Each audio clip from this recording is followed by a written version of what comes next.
What is up, folks? Greetings and happy Monday. I am very excited to be back once again with a brand new Bond game. Well, it's not brand new, but I'll be playing it for the first time. It's new to me, and it's been a long time coming. It's been a hot minute since we played an actual proper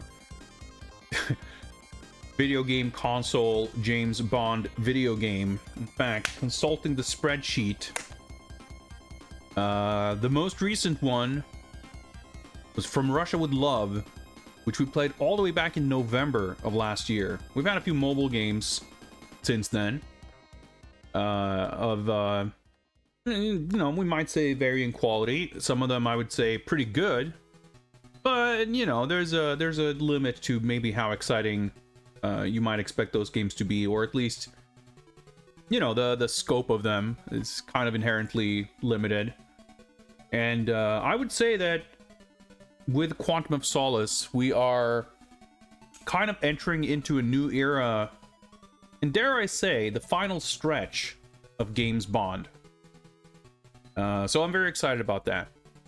Before we get any further, though, let me, of course, say hello and welcome to everybody. What's up, Space Hypercopter, Rubber Kitty, Duck and Myra, lurkers in chat, VOD viewers, and everybody else, too, of course. Welcome, welcome. So we watched the film yesterday, and what can I say? What an absolute piece of shit movie, huh?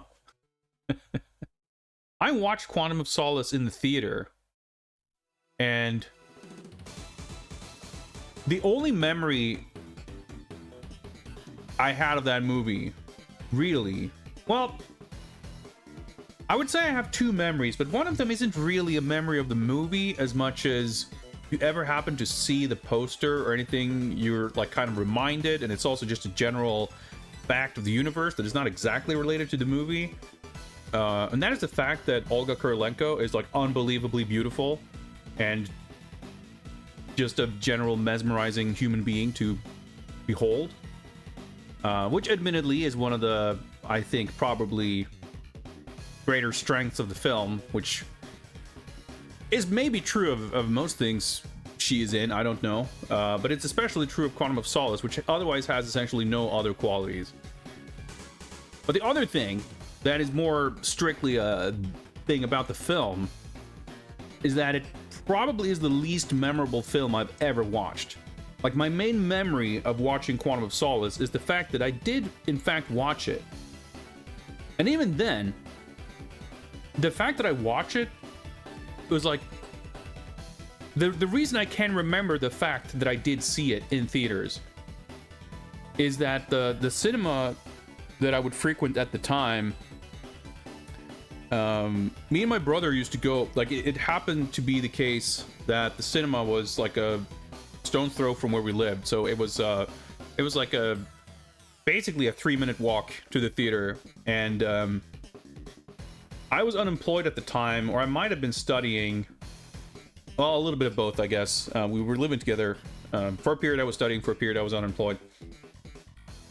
And I think, I can't remember if he was freelancing, whatever it was, like, we had a lot of free time. So we would go to watch movies pretty frequently. And it was the cinema was like brand new. Because I had been in Japan for a year for school, and I believe construction had like started before I left. So by the time I got back a year later, the cinema was like brand new and like finished and in business and everything. And so we would go there a lot. And for whatever reason, I don't remember like what the specifics of it were, but around the time of Quantum of Solace's release, there was some kind of like poster or something like at the cinema, and it's not like a movie poster, but just like a sign, a printed sign that someone had made with some kind of like, just a printed piece of paper that was hung up or put on a thing or whatever. And I don't remember what the information was. It might have been about ticket availability or something or other, but it was one of those things where a lot of people seem to be asking about this, so let us just put a sign up so people will see this and they don't have to bother staff. And I don't remember like what it was exactly, but I remember that the headline was Bond 22. Like, here is information pertaining to the film James Bond 22 for those who are looking for information or want to buy tickets to Bond 22. And like, that's the only reason I know that some people, you know, wouldn't necessarily refer to the films by their number, but it's like people would kind of keep count of how many Bond films there are. And like, I happen to recall or know that No Time to Die, the most recent one, is the 25th Bond. And the only reason like I would be aware of any of that is going to the cinema and seeing the signs for Bond 22. And I don't know, it cracked me and my brother up both, because it's like, isn't that like a weirdly confusing way to write it? Like, even if you were to write like James Bond, it's not like there's like 4 other Bond movies at the cinema, right? Like, there's only one current Bond film. And if you're not going to write the title of it because you think somehow that's going to be more confusing to people, why would you write the number? I don't know. I don't get it. But I guess they did something right, because that shit's still sticking with me like 17 years later. And let me tell you, none of what actually happens in the movie does, that's for sure. But we saw the signs for Bond 22, and we went to go see a lot of shit that came out around that time. So that was like kind of a no-brainer. And I don't remember it being bad, because I can't remember anything of it. And when we watched it on Discord yesterday, I was like utterly baffled. So I guess like the most noteworthy thing about the film is that there was a writer's strike going on at the time. And I vaguely recall this because if I recall correctly, it impacted a lot of TV shows and stuff as well, which I guess isn't unusual for that kind of thing. But I recall there being like a lot of shows that had weird half seasons, and like shit got kind of weird. And I guess for most films, they're probably gonna like postpone production or whatever, but unsurprisingly, certain like big tentpole releases probably are beholden to a lot of other external factors, so it's not as easy to kind of shift dates around. And I mean, nowadays I feel like blockbuster movies are fucking, if they ever have a script, it's like cobbled together in post anyway. But Quantum of Solace seemingly just, you know, they didn't have a script and they went, fuck it. We've scouted these locations, we've built these sets, we've hired these people, let's just go shoot something. And that's like, well, it certainly shows in the film, because nothing, well, a lot of shit happens in the movie, because there's like a million action scenes. But there's basically no plot, but it's still confusing as hell to follow. And it's really weird. Up Netscape Navigator, specifying the number of Bond movies is as confusing to me as to people who refer to Fire Emblem games numerically. I mean, I think it's funny. I think it's like sick, but I would do it like as a joke, or because I'm a weirdo dumbass who like finds stupid joy in stupid things. The fact that like someone at, you know, on the staff at this movie theater thought that this was a sensible thing to do is like kind of what cracks me up the most. Like, someone in the privacy of their own home referring to Quantum of Solace as Bond 22 is fine and all, but like, why in that context would, I don't know, it's as mystifying as everything else of the movie. Maybe they just saw the movie and their brain was just not working properly. That's entirely possible. But yeah, like, the movie is supposed to be a direct follow-up to Casino Royale, and like, it makes no difference really. Like, there's some plot elements that are supposed to like tie very directly into it, and there's a couple of characters from the previous film who appear, but it doesn't, like, because it doesn't barely have any narrative of its own, it doesn't really feel any more connected to that movie than any other Bond sequel. Like, you know, some Bond films would have a recurring character or something, but that doesn't really mean that it's like directly connected to a previous film. And this is kind of on that level. I feel like. But it's all like, I don't know, the connection is still so flimsy, and I don't know, it's a frustrating movie to watch because it's nice looking, and it's got some like kind of decent action set pieces, even if the editing is like pretty terrible. Like, it's got a lot of, not even just like shaky cam, but more that like super chaotic cutting that makes it like really hard to follow the geography of the scenes.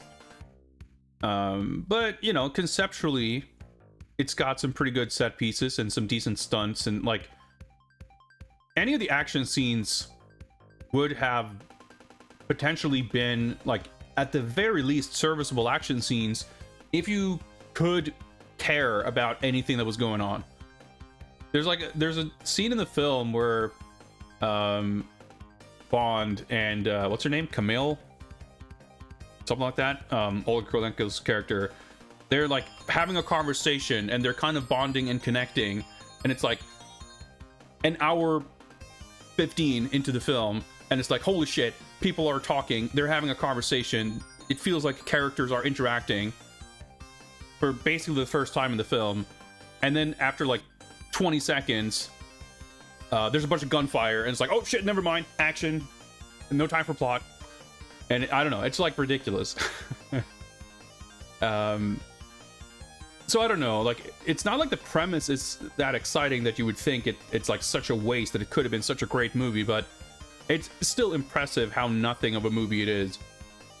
And I'm quite curious to see what to make of these 4 video game adaptations. So this is the first one that we're playing, the Xbox 360 game. This will be followed by the PlayStation 2 game, followed by the Nintendo DS game, and finally the J2ME mobile phone game. Now, obviously, the final, you know, the phone game, I wouldn't expect to have a lot of storytelling or a lot of anything. It is made by Java Ground, who made some of the better phone games we've played, so, like, I'm looking forward to it. But I wouldn't, you know, I wouldn't turn to that game expecting an exciting or solid, you know, representation of the movie. Or even more so, like, you know, fleshing out the flimsy narrative or whatever. So my understanding of this game in particular, though it might apply to the others as well, is that it is like partially like, because, well, it is sort of an adaptation of Casino Royale in addition to Quantum of Solace, and part of that, I guess, is because the films themselves are like sort of interconnected.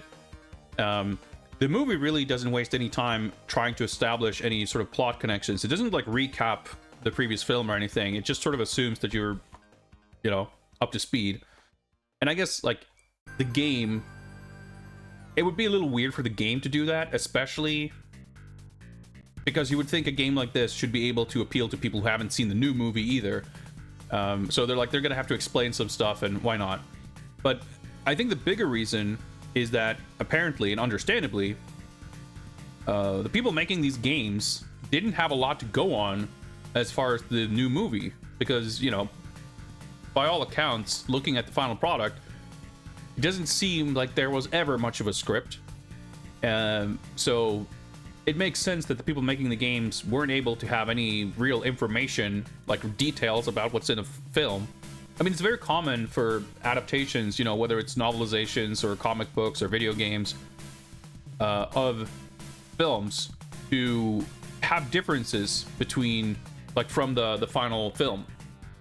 And that's because if someone's writing a novelization, they will be working off of some kind of script, but it won't necessarily be the final shooting script. And even if it is, there's still cuts and edits that can happen after the fact. So it would be perhaps quite difficult for, like, especially if it's something that's meant to be released at the same time or even before the theatrical premiere of the film.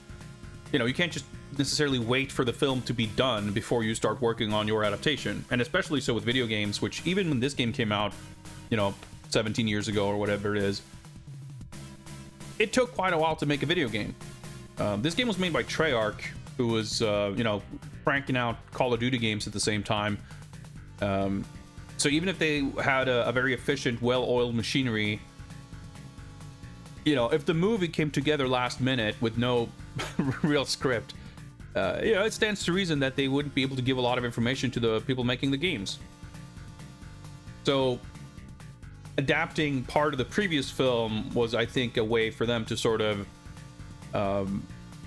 solve that issue of like, well, we at least have the previous film, so we can at least make a bunch of levels based on that, and then hopefully, like, it's not so much a matter, I think, of waiting for the stuff from the new film to become, you know, clear, but at least, you know, if less of the game has to be based off of the thing which we barely know anything about, you know, it kind of mitigates the problem, I suppose.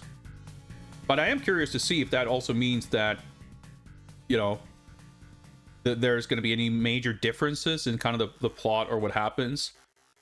The thing is, I would imagine that for a movie like that, like all the big action set pieces, they would have probably have been prevised like first. There's a lot of work that goes into staging these big action things that aren't going to be changed. Like, it would seem typical to me for this kind of film that those big scenes that would be the same ones you're likely going to want to translate into the video game adaptation, those are the things that get kind of locked in first. Even if it's just in the broad strokes of the location and kind of the concept and themes. But you would imagine that there's stuff like that to build off of, but you might not have a script that like actually connects any of it together, which, you know, probably makes it difficult to make a fully authentic recreation in a video game. But I'm curious. I'm curious to see how that will shake out. But also, beyond all of that stuff, I'm just excited to play another 3D action James Bond video game, because the standards of quality for these, I think, has been pretty high across the board. People might not think super highly of, you know, the PS1 games and what have you. I mean, even The World's Not Enough on the N64 is a game that I feel like you never hear anyone talk about because the shadow of GoldenEye just looms so heavily. But I thought that was a great game.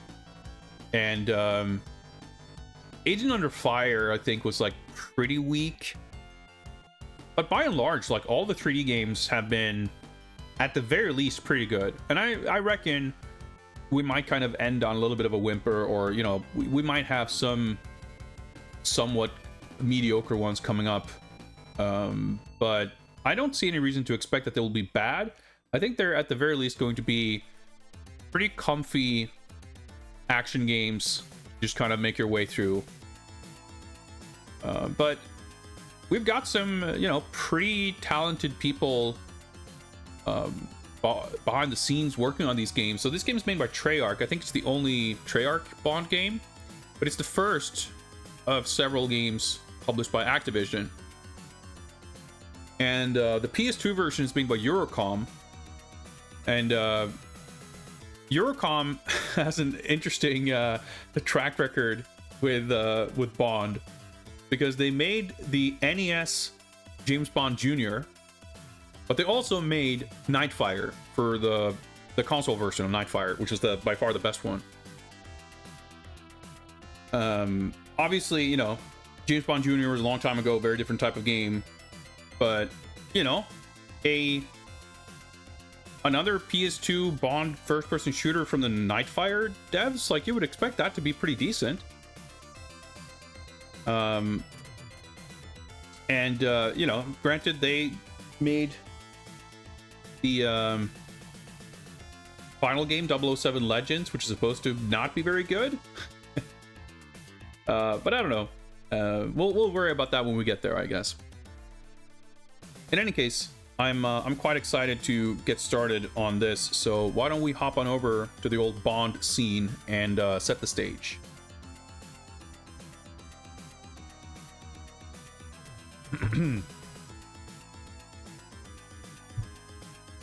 Let's see here. Mission number 39 is 007 Quantum of Solace. The Xbox 360 also came out on a few other platforms. In the first of several James Bond games released by Activision, Treyarch uses familiar technology and mechanics from the Call of Duty series for their first-person shooter take on 007. Based on the scripts, as they were, of the 21st movie Casino Royale and the 22nd James Bond movie of the same name as the game, Quantum of Solace follows closely the story of those movies, but elaborates many scenes and fills in some blanks. Yeah, well, that's exciting. I'm dying to see what that means. What's up, Mendel? Why not? Greetings. Somebody is keeping track of the numbers, arguably, sure, but if they're at least not, no one's making the argument that Bond 21 is one of the best ones. Like, you know, this is just like weird, like Moby Games synopsis writing. But even so, it's sure. We can acknowledge it. Flipping Vars, thank you very much. I'm quite excited. What's up, the opponent? Only thing I remember about Quantum of Solace was how low stakes the plot was. It's really weird. It's very clear why it is the way it is because of the whole writer strike situation. So it's not like surprising that it would turn out that way, but it's weird when you watch the film because it's like the basic gist of it. Well, actually, I have the manual here. It's like a flimsy 8-page pamphlet. Half of it's probably legal shit. But we'll read through it and we'll see if there's like plot synopsis or any kind of explanation of what's going on in the manual, or the back of the box for that matter. And from there, I'll try as best I can to sort of explain the plot of the film. I can make no promises, really. But let me read the back of the box before anything else. Bond is back. I feel like that's a tagline we've heard about. We're on game 39, so we've probably heard that tagline at least 35 times. Blending first-person shooting and third-person action, Quantum of Solace puts you in control of Bond's greatest weapon, his mind. Enter the ruthless world of international espionage through the single-player story, or test your secret agent skills across the globe with a variety of 12-player multiplayer modes. Become the new Bond. Curious with them. I guess this is the first console Daniel Craig game. Maybe that's what they mean. Use your MI6 training in high-octane combat, explosive shootouts, and stealth close-quarter takedowns. Take cover. First-person shooting with third-person cover allows you to adjust your gameplay to meet each challenge. Wow, that's like a very substance-less thing to write, but sure. There's you get to see the back of Daniel Craig's head when you take cover, so that's good, I guess. Got some screenshots here. So, conspicuously, zero mention of anything to do with the plot. You might argue that this game isn't really selling itself on being like the story of the film, regardless of which film it is, isn't necessarily what's like gonna convince someone to pick this up. If they see this box on a shelf and they take a look at it, they're not gonna go, well, I wonder what the plot of the film is. If the plot sounds good enough, I guess I'll buy this, you know. So that's fair enough. But it becomes extra funny in the context of this game being based on a film that basically has no plot. 8 pages might contain the whole script. That's possible. That's possible. But yeah, so I mentioned that this is kind of we're heading into the final stretch of sorts. Because we've had a few kind of eras of Bond games sort of defined by the prevailing like Bond game publisher of their day. The first couple of games were like all these computer stuff was like kind of handled by different people, but Domark early on like published quite a few games in the at least mid to late 80s, maybe slightly into the 90s. Yeah, because the Domark also published The Duel, which was like 93 or something, I think. Then you had of course, the little Nintendo kind of detour with GoldenEye and the Game Boy. It's like impossible to say Game Boy without saying Games Boy or Game Bond or the Game Boy James Bond game. Immediately following that, we enter like the second dynasty of EA published Bond games. So that's like the rest of the PS1 and N64 output. That's the PS2 and Xbox, GBA, like all that stuff was all EA. Even the phone stuff, I think maybe. I think they might have been involved. I'm not positive. I don't have a list in front of me, so I don't remember. But Activision took over the license after EA, and they basically had the Bond license for the rest of like the time during which Bond video games were consistently being released. So with Activision, like much like EA, Activision has their own kind of stable of development studios.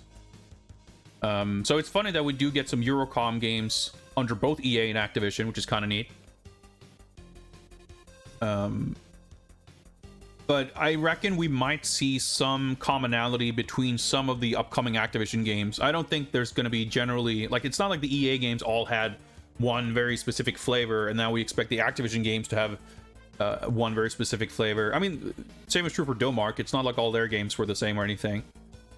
But it also kind of... It doesn't align, like, one-to-one exactly, but the EA... Actually, when you think of it, I was going to say that the EA era was kind of the Pierce Brosnan era, and Activision was like the Daniel Craig era. But when I thought that, I just realized, well, Domark was kind of the Timothy Dalton era. Because they put out The Living Daylights. I don't know if that was their first game, but they put out games based on The Living Daylights and License to Kill. And there was some other stuff kind of in between, The Spy Who Loved Me and whatnot. But for as long as Domark put out Bond games, Timothy Dalton was like the current Bond. The Duel came out 4 years after his last film, but Pierce Brosnan hadn't been cast, or at least GoldenEye hadn't come out yet. So basically for the entirety of Domark's tenure with the license, Timothy Dalton was like the current Bond. EA had the license, but put out their last game before Casino Royale. So, I mean, they put out From Russia with Love, which had Sean Connery, but it was still kind of in the Pierce Brosnan era. And this is all Daniel Craig. So that kind of... I hadn't really thought about it like that before, but it's kind of... I don't know, that kind of dovetails nicely. But yeah, let's read the pamphlet, I guess we can call it. All right, yeah, table of contents goes all the way up to page 8, and then the back cover for customer support.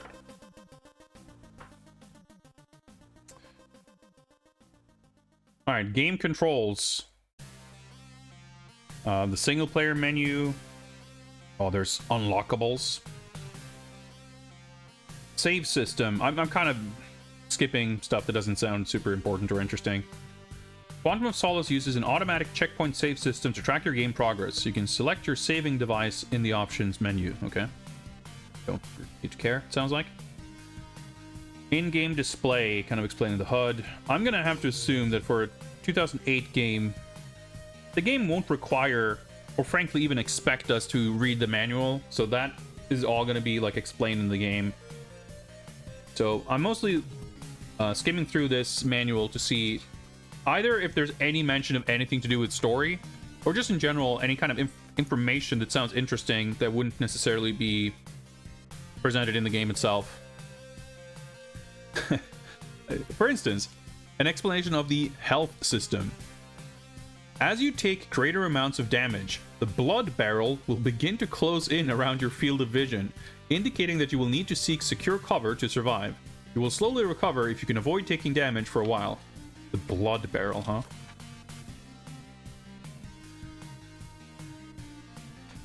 Movement controls. Pretty standard. Grenade on the bumper. D-pad to switch grenades. Click the right stick to do a takedown. Will be available when near an enemy. Then will be followed by a button press to complete the subdue. Quite the sentence. Click left stick to sprint. Aim down sight with left trigger. I mean, it's all Call of Duty controls. Left bumper to cycle weapons. Stance change with the B button. You can be crouched or standing. Y button will make you stand if crouching. I'm guessing that's the jump button then. Yeah. Jump / mantle. Take cover / dash to cover with the A button. Beware, some materials are not as strong and bullets may pass through. Toggle silencer on down. Switch rate of fire on up. Check phone. I wonder if we get some highly overt product placement. I was gonna say, like, oh, I don't remember that being like a hugely prominent thing in the film, but as I said that, it's like, well, actually, no, hang on. There are like multiple scenes with people looking at mobile phones and like handing each other phones to look at what's on the screen. So I'm sure those were like Sony Ericsson phones. I mean, I don't remember, but Quantum of Solace is like fucking memory kryptonite. Like, if you want to give someone information that you want them to forget, just fucking put on Quantum of Solace and have like watch it together and then tell someone something, and I guarantee you they will not remember it. Use interact X button. All right. Multiplayer. Connecting to your ISP. For internet play, we recommend you do not use routers. If you do, enable port forwarding. Blah blah blah. Okay. So I'm guessing. Actually, I was gonna say I'm guessing this would use some kind of server type situation that would not be live anymore. But because it's on 360, I'm pretty sure that like EA would have their own online servers and they would always like shut their games down. But generally speaking, 360 games would use Microsoft's Xbox Live servers and would, I mean, obviously I don't expect to find anyone playing, but technically I think it's still possible. The game does support System Link multiplayer. That's pretty good. Like everything about multiplayer, it's just like these empty pages and just say, go to xbox.com/live. They'll explain. Okay, and here's a license agreement. More license agreement and an ad for Activision hints and tips.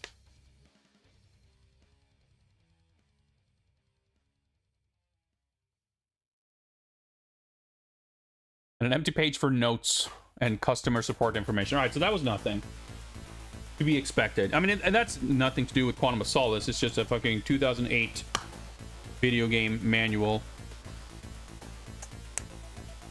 But yeah, so the movie in Casino Royale, Bond has this, you know, emotional romantic connection with this lady Vesper. And then in the end, she tragically succumbs to whatever. She dies.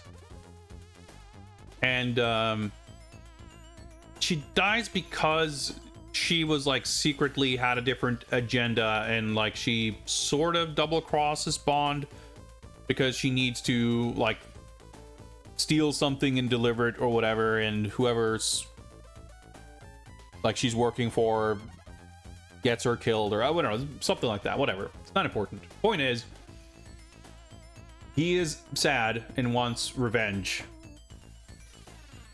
and so the kind of the premise of how the movie starts is that like he's just looking for information on like the people he knew were involved. And there is a character from Casino Royale who is like part of this, but he is in the film for about 5 seconds. and like they had him captured, but then he escapes because it turns out that he was part of a super secret organization that was so secret that no one knows they exist, and also they had super secret moles in the MI6, including M's personal bodyguard. So there's a dramatic chaos shootout, and the dude escapes. And Bond is like, well, we have no leads. But then he has one lead, and he finds this guy who's like this environmentalist, whatever, named, what's his name? Dominic Green. So he like tries to track him down, which makes him like coincidentally kind of cross paths with Olga Kurylenko's character, and she's like kind of connected to him, but she, as it turns out, was only like smooching up to this green fella because she wants to get to this Bolivian general who like murdered her family when she was a child. So like the whole like vengeance plot for Vesper kind of goes out the window pretty quickly, because then Bond just wants to stop this Dominic Green guy from like securing a deal with this Bolivian general that will give him access to a bunch of desert land. And it turns out that like the CIA is secretly like in bed with Dominic Green, and because Bond is like hot on his trail, the CIA wants Bond to stop, so then he has to like go rogue so that things get more secret and dramatic, and only like M trusts Bond. And it turns out that Dominic Green's super secret plan was to like siphon off all of the water in Bolivia so that he can like he gets access to the land through this shady deal with the general, and then he can like sell the water back to, because he's like gonna become president or whatever, so he will extort the president by selling the water back to the government for like extreme markup. And that's like his villain plot. Impressed you remember this much of the plot? So am I. Like I'm trying to like recall, and this is like I feel like this is from like having conversations in Discord while watching to make sure that everyone's like, is this what's happening? Is this the plot? Like, but I basically described the entire plot. So like there's a secret kind of, you know, what's the word? It's not real estate exactly, but like there's secret dealings that Bond's supposed to stop because like ostensibly this guy who's in charge of it is vaguely connected with this secret society that was somehow connected with Vesper's death. So therefore, his desire for revenge fuels him on this completely nondescript mission.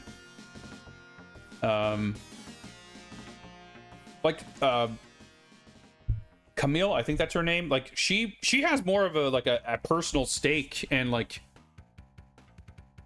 for Bond, this seems like a extremely kind of routine, like very uninteresting kind of mission compared to the other shit he's been through. But yeah, so like all the scenes I described are like, you know, they happen through bits of like 5 to 20 seconds of dialogue. And then in between all that, it's like 90 minutes of context-free shootouts and chases and explosions and fistfights. And the movie has like a pretty sick rooftop chase that I hope that we get to see in the game. But yeah, it's just like 5 seconds of plot advancement and then a bunch of action. So, I mean, the thing is, that's almost what you want from a video game, right? We don't need much more than 5 to 10 seconds of narrative connective tissue between action set pieces. So the quality of the movie has absolutely no bearing on what to expect from the quality of the game, as far as I'm concerned. But it was just baffling watching it that it's like, what is this movie?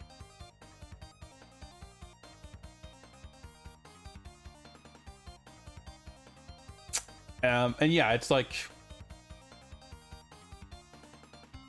yeah, what you're describing, opponent, about like asking questions, like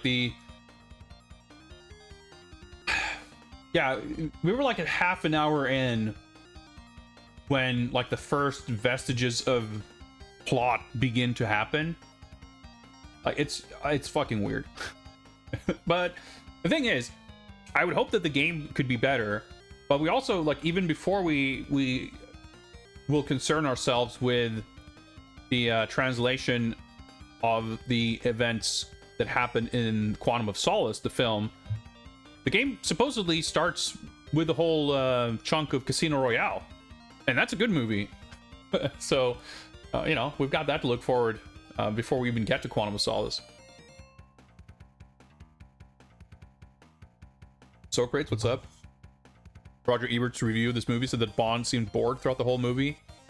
Yeah, I mean, Daniel Craig is obviously good as always, but Bond, like, does nothing. And, like, I mean, yeah, he punches and shoots and drives and jumps and what have you, but it's like, there's no character. Like, that's what I meant really in that one scene where the two of them have a conversation.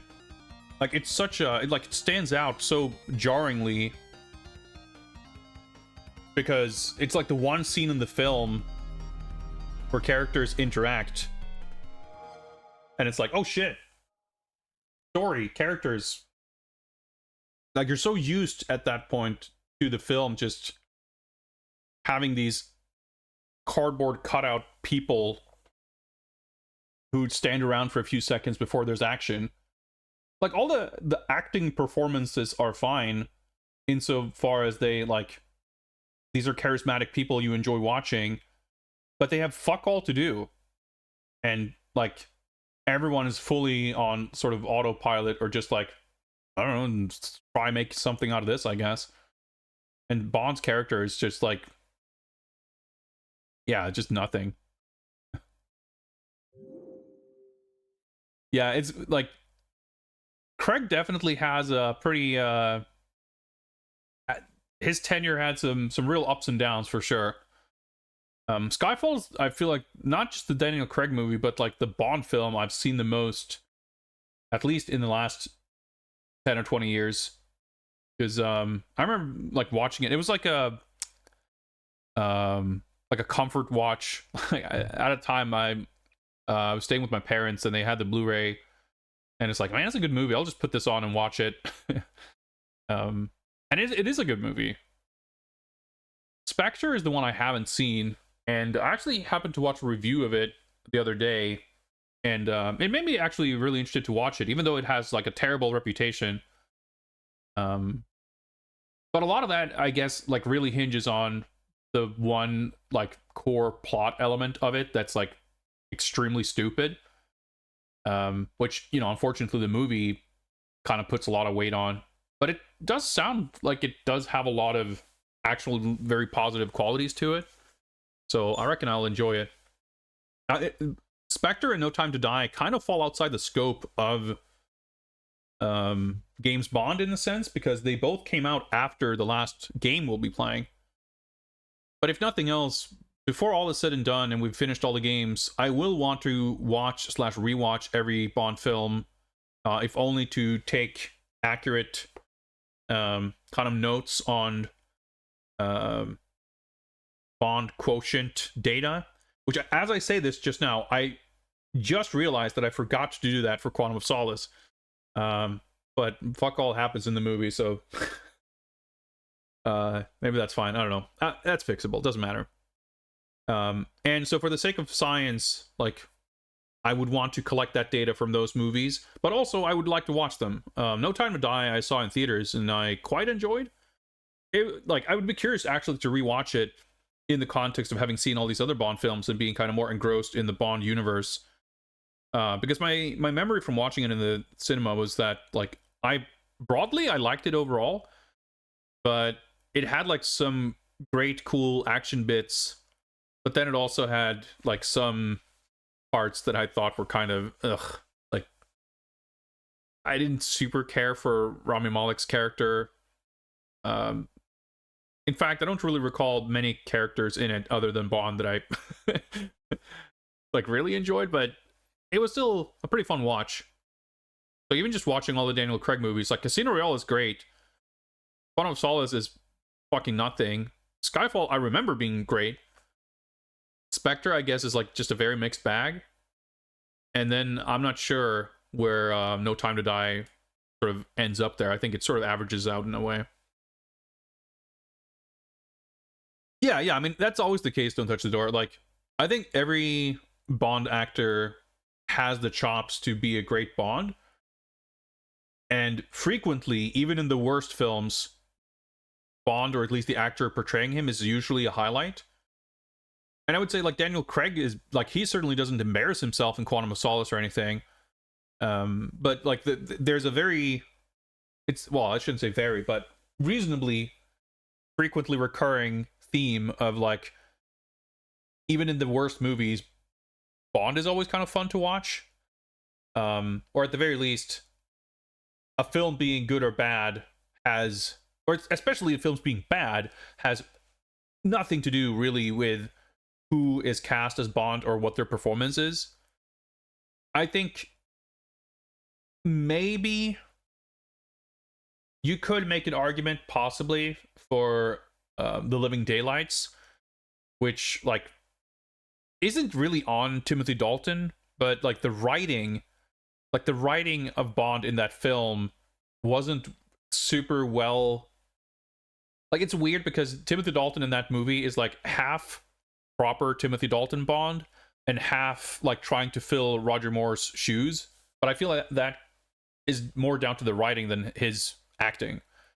And then License to Kill is like the fucking best Bond movie of all of them when he like gets to be proper full power Timothy Dalton.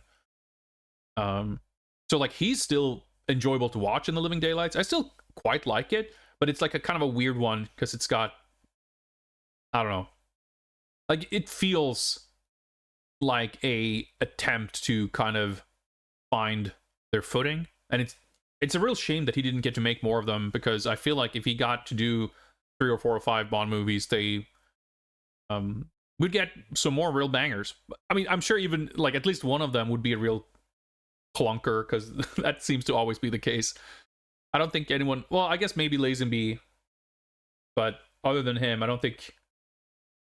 Well, I guess Lazenby and Timothy Dalton, then, like, they're the ones who are the closest to having a spotless track record, like, as with good Bond films. But yeah, Timothy Dalton, I guess I can't really say that I have a favorite Bond per se, because I think everyone brings something unique to the role.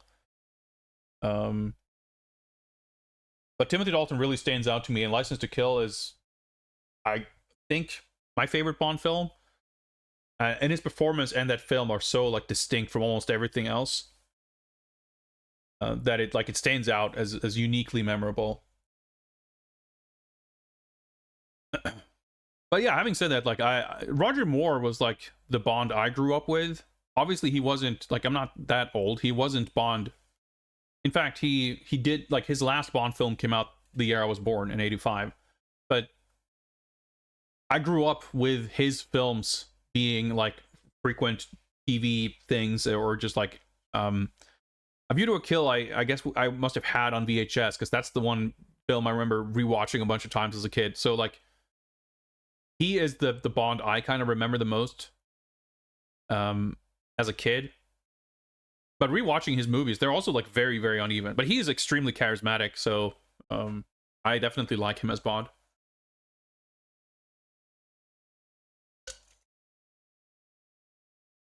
Yeah, Timothy Dalton was just a victim sort of bad timing, because there was indeed like a lot of legal wrangling around the film rights and everything.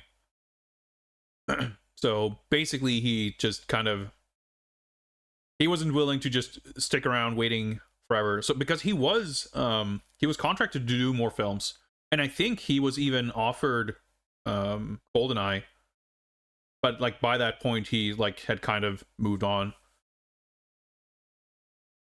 The kind of like almost weirder thing is that I guess it's not weird, but it feels weird that Pierce Brosnan was actually the first choice for The Living Daylights. And he was offered the role, but he couldn't do it because he had prior engagements with Remington Steele or whatever it was. But it's just weird to think that Pierce Brosnan could have been Bond like 8 years before GoldenEye. Like he would have been like a fucking child. It feels like it at that point. It's weird. But anyway, Bond film history is rich with all kinds of stories. But we are here to play video games. So I'm going to hit this A button and hope that stuff works out. Do I have audio or be good. I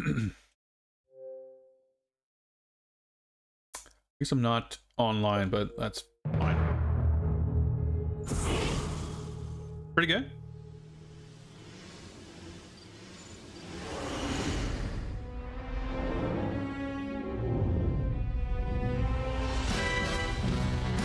This is pretty cool. Like, this is kind of mimicking the look of the opening credits from the film, except they actually use a bit of Bond music there. I'm gonna try to turn down the audio a little.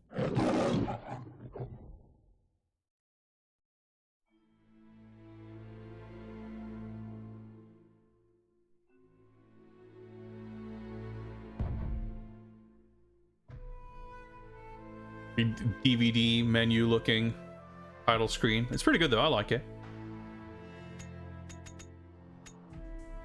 I didn't even really consider it or think about it, but now I'm like pretty curious about multiplayer. Maybe there's like bot matches or something, but we won't bother with any of that before we play the real game anyway. Well, this single player game.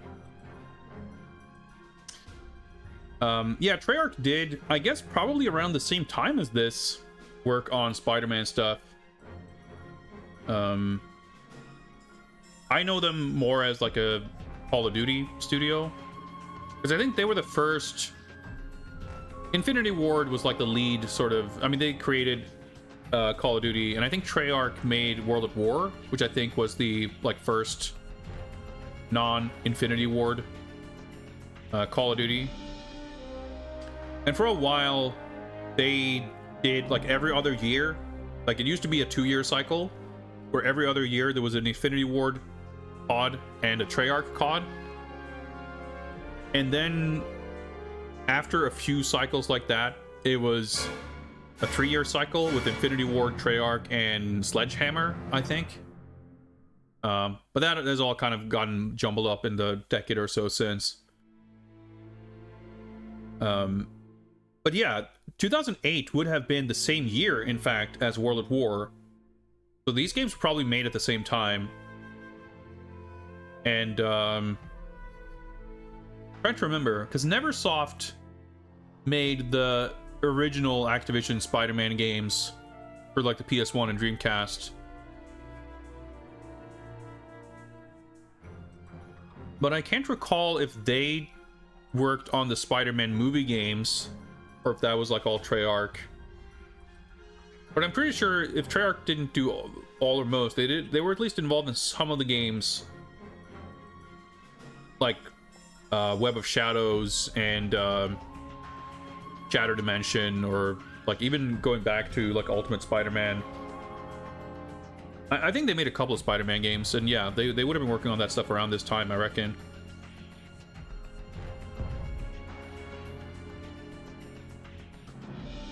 Yeah, technically, I think I booted this up to test it while I was like preparing Game Spawn like 3 years ago. So we're not technically on a fresh save file, but we'll start from this beginning, obviously. Actually, so I wonder if this is gonna like actually impact. Like this shit is probably not gonna impact FMVs.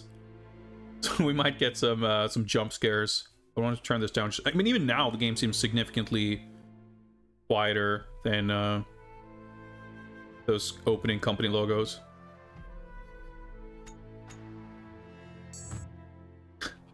So weird that Vesper is featured like very prominently in the menus. Like I guess she will feature in the game because there's like a Casino Royale part.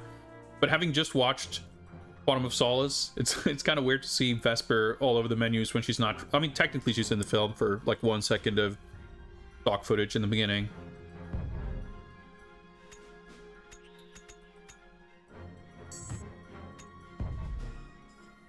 Snap to target aim. Enabling this will aim your gun at the nearest target when you aim down sights. That sounds very convenient. Sticky aim. Cover hints. Okay, sure. Well, I'll just keep this default, I guess.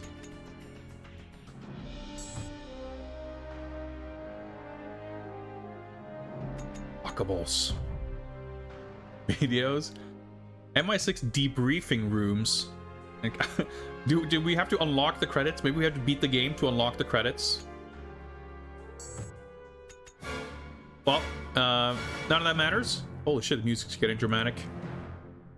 Speaking of, the movie has actually a pretty good opening theme song. Like the opening credits, unmemorable on account of the movie being extremely forgettable, but also because it's doing that shitty thing that the worst Bond theme songs do, where the theme song is not named after the movie, which, I don't know, should be illegal as far as I'm concerned. But aside from that, pretty good song. I'm curious if we get to see that. But of course, it would make sense that we don't get that in the opening if we're going to play through, like, Casino Royale for half the game first. I don't know. I'm excited to see how this is going to work out. So let's start the timer.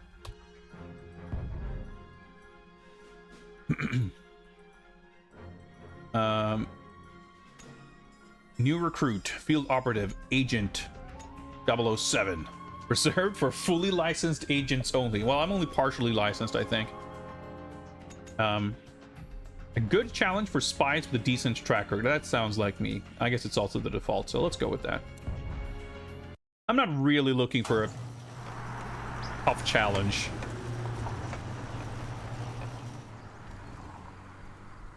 All right, is this the cold open action scene with no context?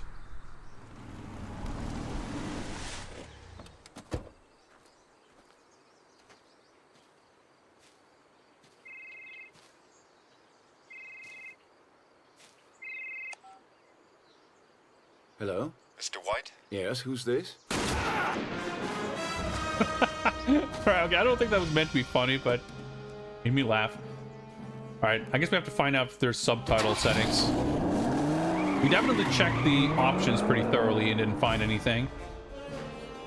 That shit is fucking annoying.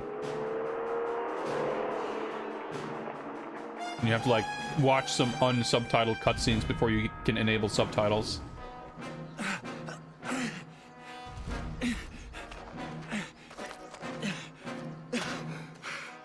The name is Bond. James Bond. We need to talk. So is this... Okay.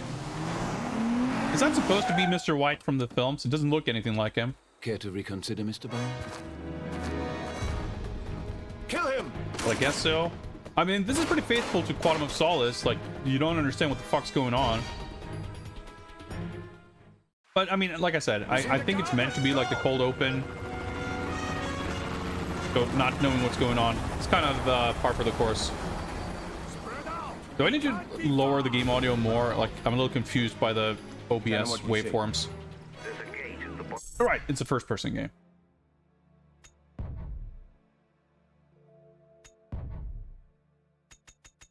Okay, no, Volume seems fine. Okay. I'm trying to find any potential subtitle settings, but there don't seem to be any. Is kind of outrageous, but also sadly pretty normal for 2008.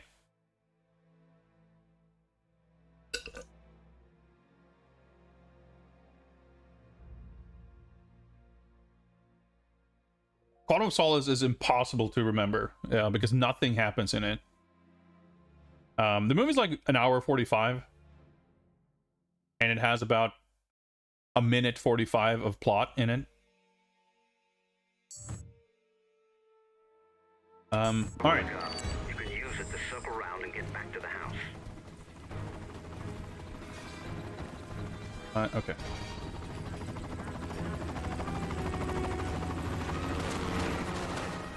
All right, okay, cover.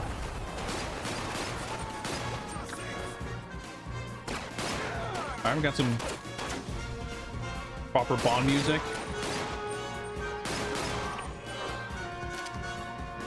All right, there's an MP5K there.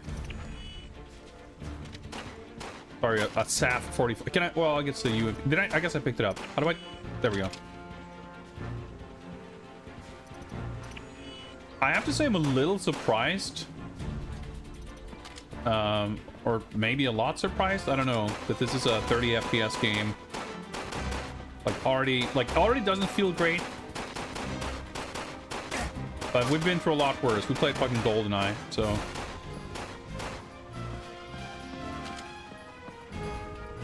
Alright, you can dash, right. Okay, so dashing is just like part of the cover.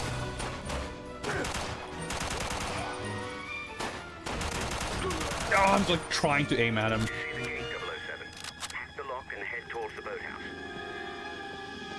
Gate, boathouse, something. Like, not only do I not get subtitles, we have to like be communicated to via 2 cups on a string. We can barely hear anything. I have full ammo. So there's like unlockables. I wonder if there's like hidden collectible tokens to find or something like that.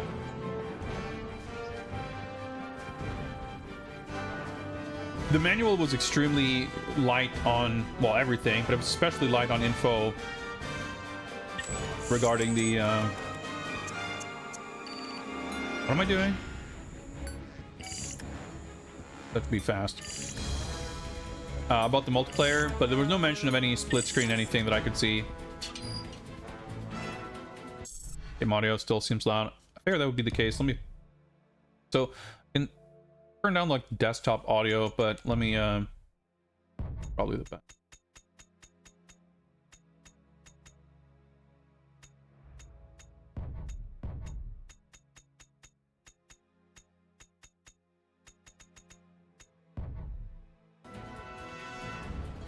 Might be a little better.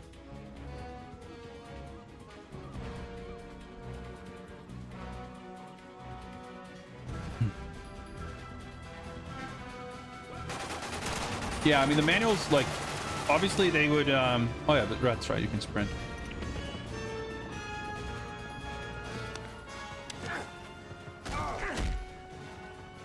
You know, obviously the game isn't going to be expecting you, much less require you to read the manual. Nice little flip. Ah, the blood barrel. Okay, I didn't feel like I got a ton of warning there, but that's fine. Unsilenced weapon. Okay, well, checkpoint. Good. I wanted to see if I could do a cool little,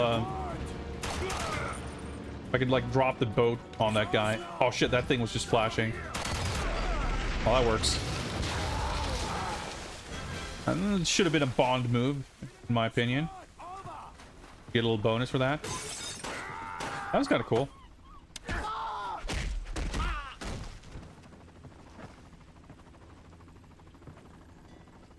I don't know, Ingvar's, like, I don't recall seeing anything about split screen, but I didn't exactly read everything in detail. But yeah, like, the manual is very much, like, feels like an obligation, and it explains, like, it doesn't really contain any information that won't be in the game anyway. Like, it has no mention of anything to do with story or background or anything that isn't just explaining the controls and some legal text. Patched in. Good job, 007. I'm seeing it as well. I suggest you cut through the greenhouses and enter White's villa through the cellar. I'm on my way now. So weird, like... No, oh, what did I do? Is this my pause menu? Can I actually access the... No, I guess it... Well, okay, let me try the other back button or something. Click to zoom. That's... I feel like I still, like, someone is whispering sweet nothings into our ear, and we're hacking panels to cut into camera feeds and get briefings, and I'm still like, oh, what are we doing?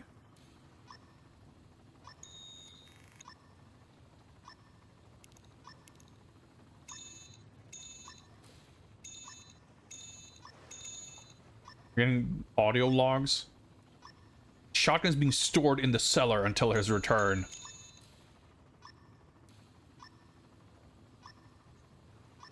This, okay. There's the loss of Vesperlin in Venice. White has remained in it. So yeah, White. Okay, so this is Mr. White from the... I guess they just didn't get the actor's likeness because it doesn't look anything like the character. But he was like in Casino Royale for 5 seconds.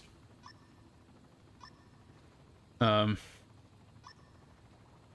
this is the guy that they like capture and then he escape. Yeah, attached is the latest intelligence report on White. M is waiting for you here at the Sienna safe house. Find the briefcase hidden in the estate and bring White in for questioning. Yeah, I think that's basically the opening of the movie. Quantum of Solace, that is. Oh, that's right, the cell phone button. Alright, so that is what this is. I thought it might be. Oh yeah, of course, it says Sony Ericsson on the side. We have little dial buttons on the left. That's actually pretty sick. Okay, so we can always look at the map and get some objective briefings to help us get our bearings. Over here! He's headed this way! Come on. Oh, it's a greenhouse. Thing here. Frame rate. Like, I'm surprised because, like, I guess I don't know what the Treyarch games were like, but in my mind, from what I played of them, like the oh shit, let me take cover behind this thing.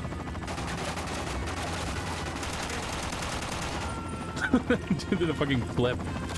Like they were always like, they always performed really well. What? Pick up cell phone. Oh, there's a thing behind. It was behind the thing, whatever. Alright, so we get a little... The briefcase. Yeah, the phone was like sitting here.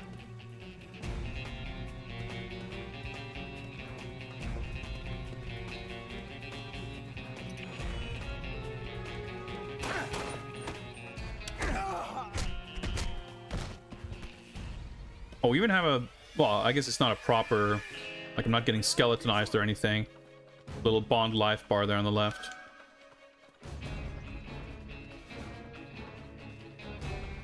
Greenhouse action.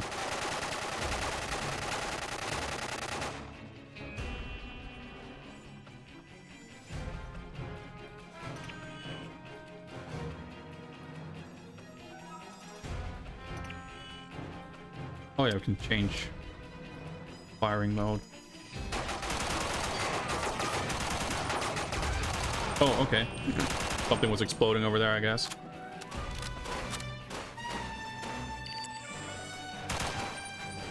Okay. The enemies drop down through the ceiling, but no, just the panel, I guess. Just heroically dive through the window for no reason.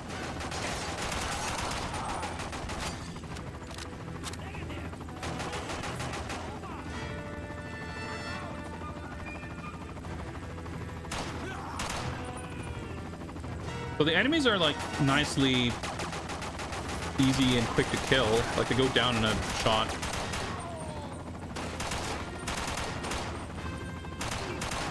And I'm kind of curious, like, I wonder how long that's gonna last. I grab these, or are they just for shooting? They're probably just for shooting.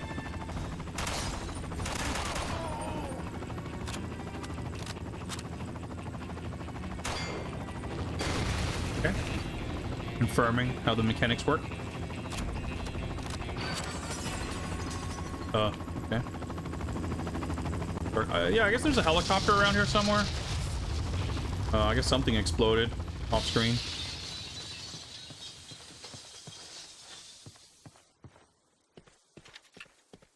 I'm heading towards the house. Let me know when you're inside. You've got some time to find our missing money, but not much. We need Mr. White delivered to Sienna as soon as possible.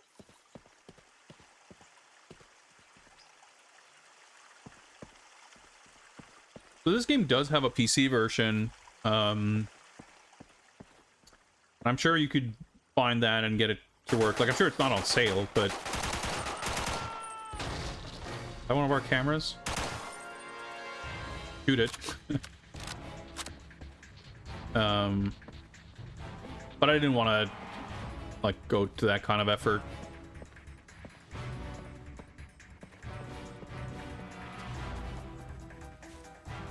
But yeah, this was on PC and PS3, but also on the Wii. Like, surprisingly, unless I've got my wires crossed. I'm inside. White's briefcase should be in his wall safe somewhere upstairs. Check your phone. I believe we caught a glimpse of the safe on camera 3. There is there's a Wii version and there's a PS2 version, but those are not the same. The Wii version's the same as this, apparently. Yeah, there's 3 cameras now. Well, actually, maybe those are... I don't know. Are there 3 cameras because I shot one, or are these 3 different cameras? I think... No, I guess they wouldn't be different.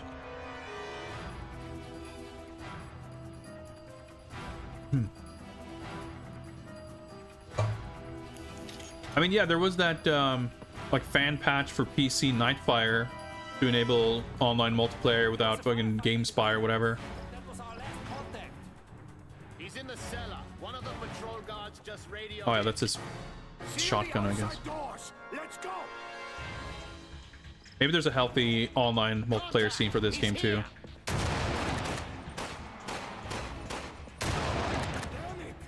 I'm over this way, buddy.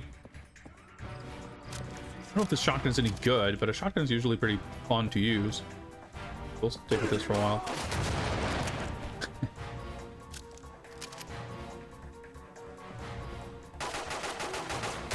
Yeah, I mean, you wouldn't expect any licensed game to be for sale like a decade plus after release. Just in general.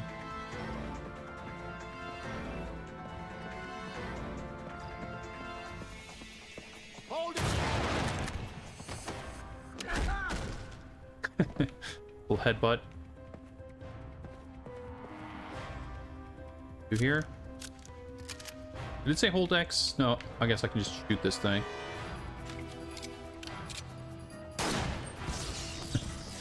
I look video gamey as fuck. I guess it shot like a lightning bolt between those things. Meant I fucking almost died, maybe. But hey. Fun to do, if not almost fucking die.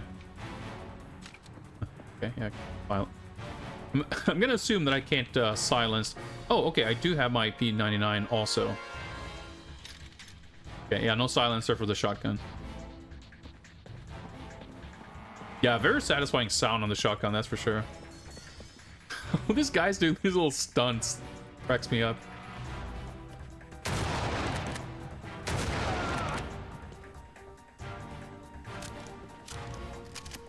I can just recover my health or whatever, so I'm not, like, worried. But might as well use whatever weapon's fun. Like, I don't need to be too concerned with efficiency.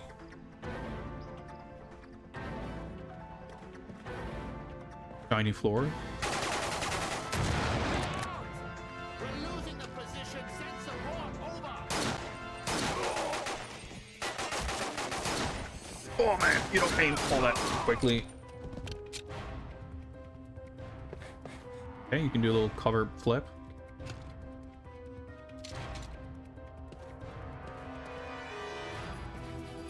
Nice stoic Daniel Craig expression.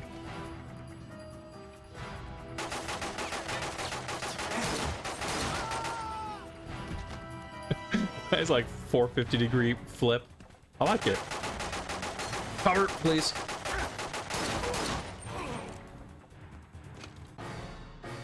The rate of fire in that other pistol is just real shit because it kind of doesn't feel great to shoot. It's like ringing. Charlie 3, this is McCabe. I received your message and I'm inbound, coming in hot. Have Mr. White on the landing pad ASAP. All right. I guess you're probably gonna get some like stats for the amount of cell phones you collected, and that's gonna be some like unlockable stuff, maybe. If you haven't found the safe, try upstairs. Oh. I guess we're trying upstairs.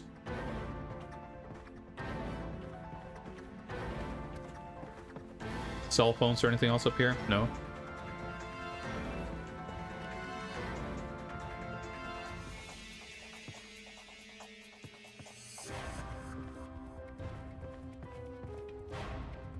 Just made the realization that if this game is 30 FPS and this was like made by the Check the third floor, 007. I'm trying. Stop yapping. Like if the Call of Duty game isn't 60 FPS, like as we get deeper into the 360 lifespan, doesn't seem to happen. Doesn't seem like it would be more likely. Tanner, there's no briefcase. The safe is empty. Oh, Damn it. Treasury won't like that. take a look. Oh, because it was visible on the camera, but I guess it was not so painted. But who knows? There's well, I guess the PS2 game's probably not 60 FPS. But I've found something better. Then We'll see. $115 million. What have you laid your hands on? The organization's computer files. You pressed a button, James. You didn't find a secret computer file just yet. That's fine. Post-its. Reset combination on safe. 21-3-18. Well, I guess it's not relevant if the shit's been taken anyway. But, we can hack into his computer.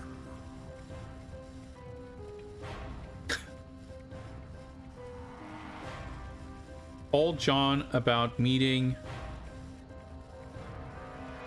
non 10 a.m. Whatever. Let's hack.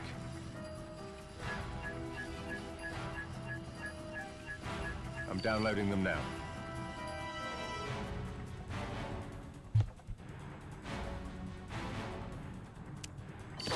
Oh shit. Hang on. I thought we might be in for a little bit of a cutscene there, so I just started to pour myself a drink. But in true Quantum of Solace fashion, we're not getting any more than 3 seconds of plot advancement before someone starts shooting. That's faithful. What's up, Mr. Radon? Yes, we got Daniel Craig's trademark stoic expressions and swift movement.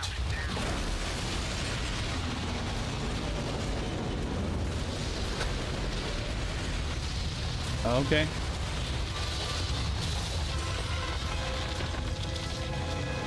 Well, I guess this is open. Oh, okay, well, I was gonna say maybe we're not following that guy, but well, he just exploded this for us. Just follow this path towards the staircase. I mean, this is a pretty cool set piece. You know what? I'm not gonna jump. Nope. Okay. Okay. Okay. Keep moving. Yeah. Thanks. Good advice.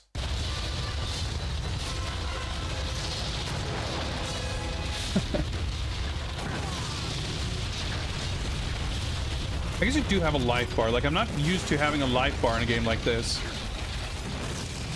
So I never really think to look at it. Like, I don't know about the priorities of these guys who are, like, all that concerned about shooting me. What the hell are these guys? Did they appear last time? I don't know. We have to go this way.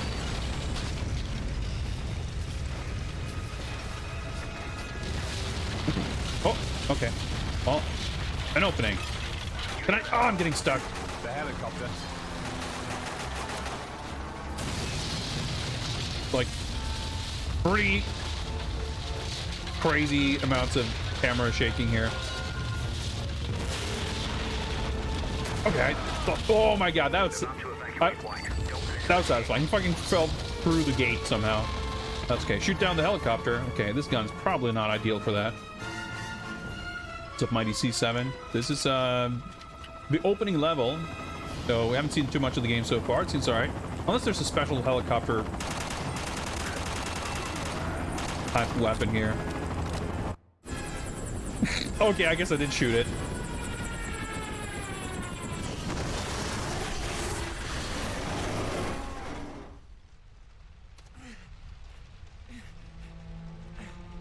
Oh, safe landing, luckily. Keep in mind, we shot this dude in the leg at the beginning of this.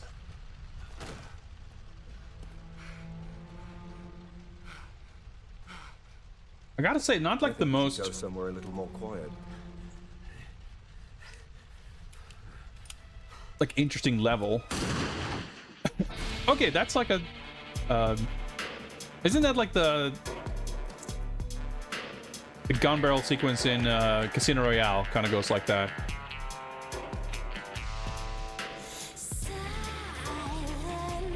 It's like a...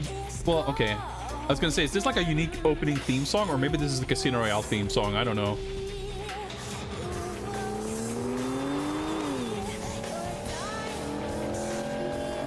Well, I guess it's not a... well... I was gonna say, I guess it's not a proper Bond opening credits sequence. Well, now it is.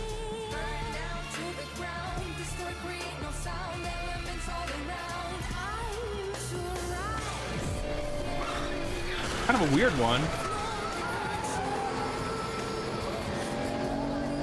It's a fucking proper ass pre-rendered CG intro though. That's like a rare treat these days.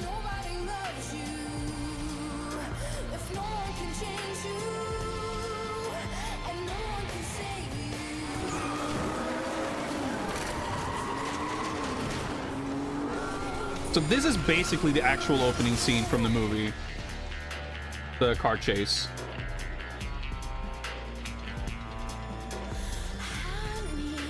These bits are like definitely inspired by the opening of Quantum of Solace, but it's not really the same.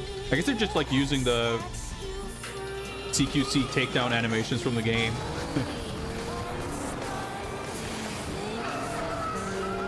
Pre-rendered cutscene Daniel Craig somehow looks worse than the real-time in-game Daniel Craig.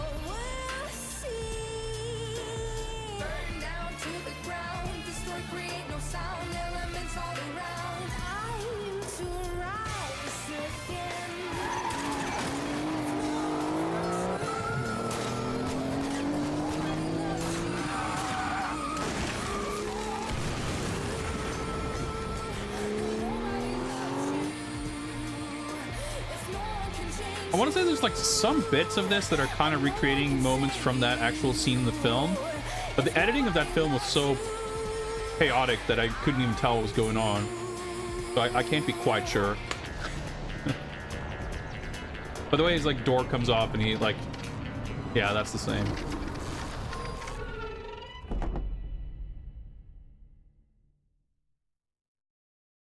So it's actually starting like with the opening of Quantum Solace, but I wonder if we're gonna get like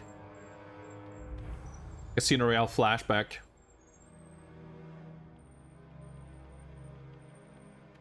Well, I mean, obviously we will have to,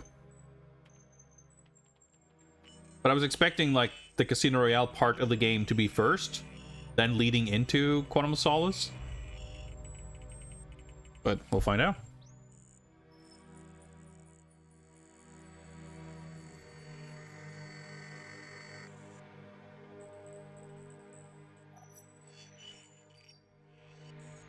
But yeah, the level wasn't very interesting. I'm curious how that will like Mitchell, This is Tanner, confirming. represent the rest of the game. confirmed. White's in custody. Em and Bond are about to speak with him now. Room 1. Are you going to tell us who you work for? I was very interested to meet you, Mr. Bond. I'd heard so much about you from Vesper. You know the real shame? If she hadn't killed herself, we would have had you too. I think you would have done anything for her. Mr. White, you do know that you're not in Britain, and God knows where you'll be tomorrow. You will eventually tell us everything about the people you work with, and the longer it takes, the more painful we'll make it. Then the first thing you should learn is that we have people everywhere. Am I right, Mitchell? Get out. Ma'am, are you all right? We have an agent, KIA. White's been shot as well. The gunman is Mitchell. He's on the run. Sorry, ma'am. Did you say Mitchell? Yes, Mitchell, my bodyguard. Alert the Sienna Station Chief. Mitchell's betrayed us. Bond's after him now. Mitchell cannot be allowed to escape. He must be caught. So like this is the movie, but like holy shit, could they have made that any more confusing to follow? Like the aesthetics of that sort of surveillance shit looks pretty cool. But it's like they deliberately obfuscate the events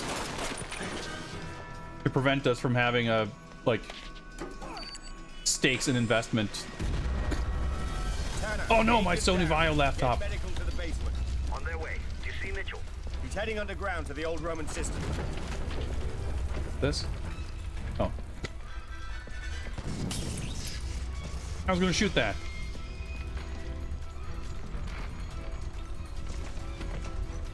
Oh, okay. I guess I fell. The paleo horse races today is likely to be unstable down there. We've got 15,000 paleo fans directly above you. Worry about Mitchell, Tanner, not me. Find his exit. Oh shit. He'll be fine. He's just taking a nap underwater. Oh, well, I guess his head's not above the surface, but that's fine. If he drowns, that's not my responsibility. Should have passed out facing upwards. Oh, hello. Wait, do I drop or do I? Oh, I guess I do.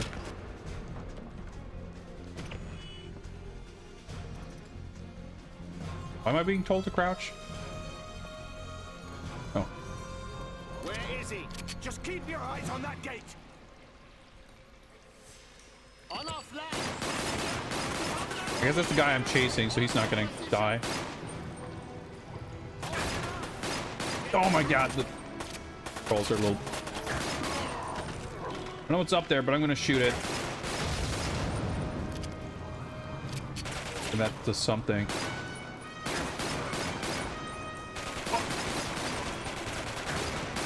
Yeah, this gun at least feels a lot better than the other pistol.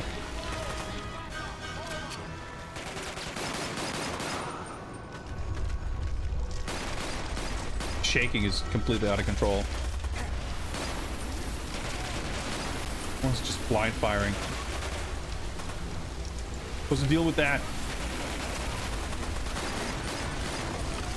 Everyone's doing stunts.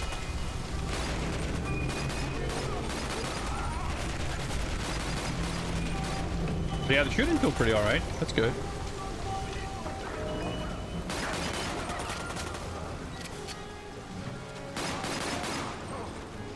So, or out of ammo, but kill like 40 guys. There should be some guns around here somewhere. Picked up Mantis. Oh, we got grenades now, I guess. Okay, we got a Glock.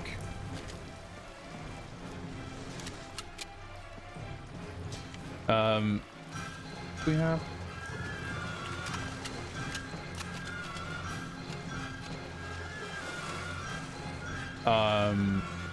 Yeah, so in the movie, obviously this part is a little extended here, but this quickly segues into this sick rooftop chase, which I was saying as we watched it, like, oh man, I hope we get to see that in the game. That'd be a pretty sick level. Oh, dude, I'm getting aimed down sights. A little awkward. I guess I like the cover system because... Rip that guy. Allows you to aim without having to have the gun cover the entire screen. What's happening? The main cistern chamber is close to collapse. But when I was saying like, oh man, a sick like rooftop jumping level, can't wait. I guess I kind of forgot that this is a first-person shooter, so if we get to do that, which I reckon we will in some form, it's probably not going to be as fun or satisfying as I pictured it. Quantum of shaking. I would say there's more than a quantum of shaking. There's a lot of it.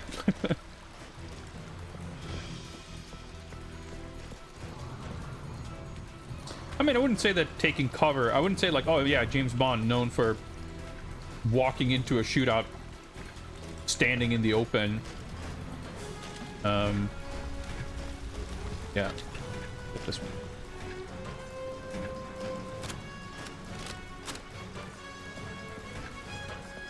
But it is kind of, I don't know. I was gonna say that, you know, it seems kind of... I pressed the wrong button. Punched me across the room.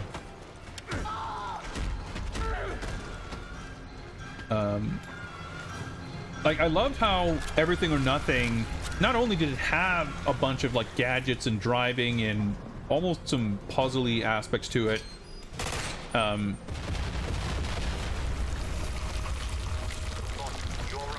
but in general, like, the shooting, the way the shooting was done with kind of aiming system, On my way. like, the actual aiming and shooting wasn't, like, super central. Because there's a fair bit of sort of fisticuffs, and like even when it came to shooting, it wasn't about like aiming so much. And this is much more of a pure like FPS.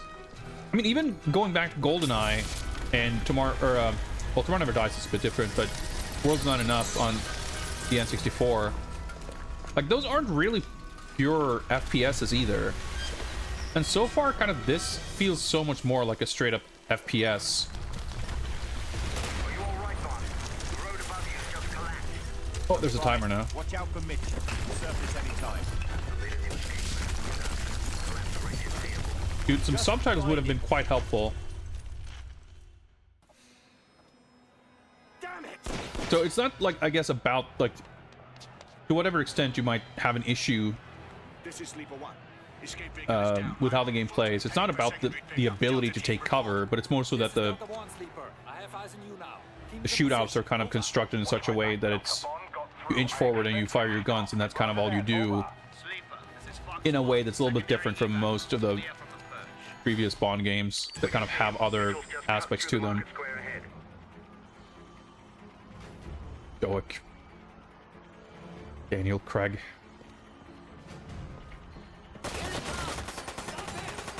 That's good melon physics.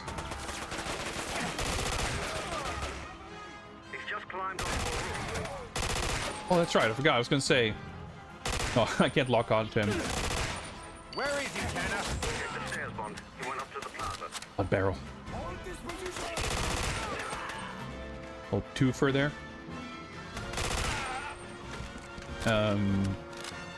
Aim down sights like automatically locks you on. Is that a cell phone? Okay, I just saw the color blue. We'll just cause some destruction here.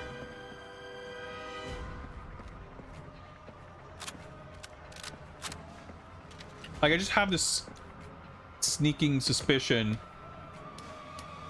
that the variety is gonna not be as impressive in this game as, I mean, not even comparing to Everything or Nothing, but like any of the other previous Bond games. We'll see. I could be wrong. This is Sleeper One. Objective achieved. I'm requesting immediate backup at Campo and Via del Pellegrini. Exfil was dirty. Expected extraction point is now at the gallery. Like, it doesn't... Holy shit. The LTK Super Magnum. I guess you probably always have the PPK, or the P99 rather, but you can have one other sidearm and one other like main gun.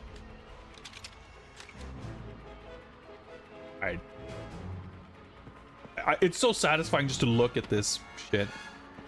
I have to try using this gun.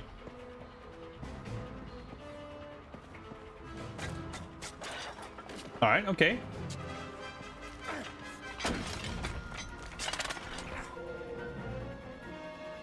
You know, this is like kind of cool, even if it's like all cutscenes and the transitions between cutscene and gameplay is like weirdly jarring. Still kind of cool. Oh wait, do I have to be in cover to auto walk on?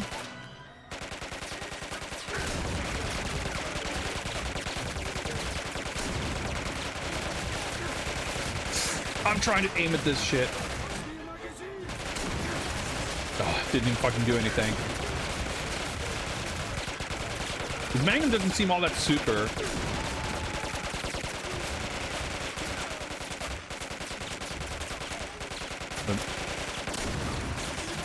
Oh, he was blinded.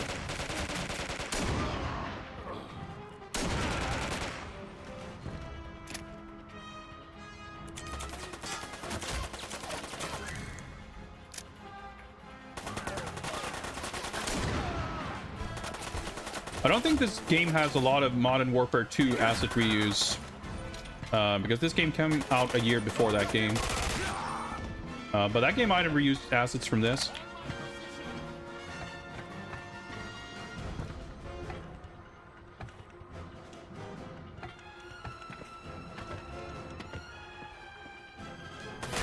A little bit more shooting and less jumping than I would have preferred. But I'm happy to see that this scene is in the game.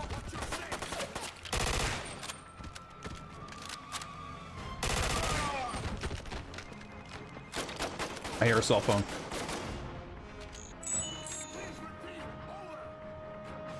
This isn't very... I just realized, by the way, we still didn't get any kind of results or debriefing screen or anything. Which, like, I guess makes sense if you think of this as like a Call of Duty sort of mold. We did get like an intro before this level. But we've kind of been used to, in other Bond games, getting like a score tally and stuff like that.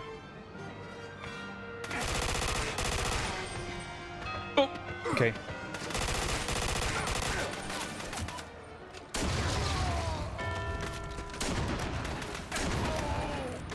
Where is he, Tanner? Is he heading for the towers?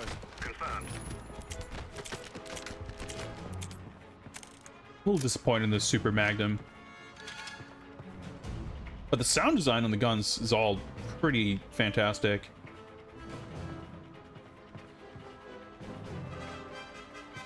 Yeah, like the... He's headed for those bell towers. You're on the wrong side, Bond. Can you find a way across? Okay. Oh, well, I can now.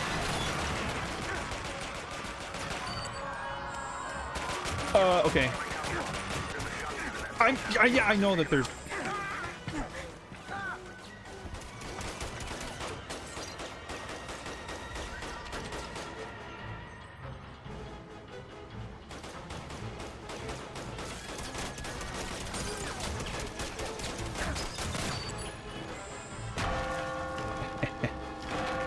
You know, I'm glad there's stuff like that in the game. But it's still, I don't know, like, on the whole, my impression so far is that it's like... feels kind of cookie-cuttery and not super Bond-like.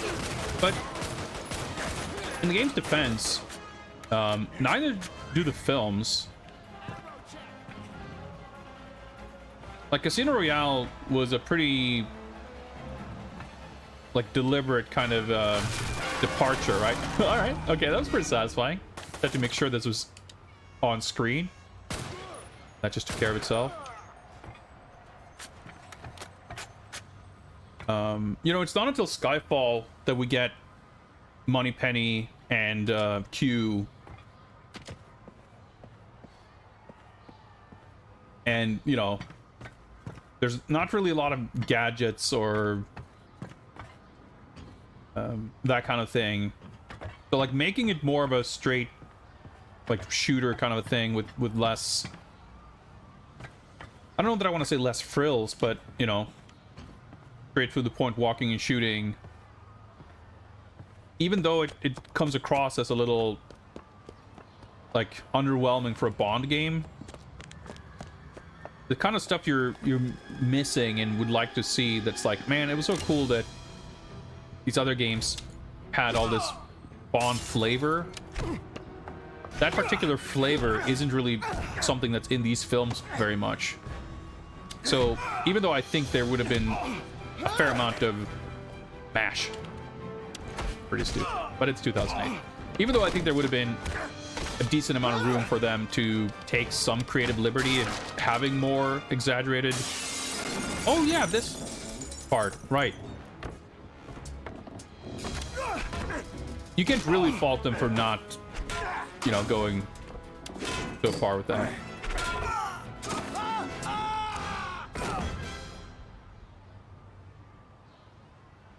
Okay, if this is the extent of this, they really simplified this scene from the film. Like, there's a whole thing where they get caught up in rope and swing around, and like it's crazy.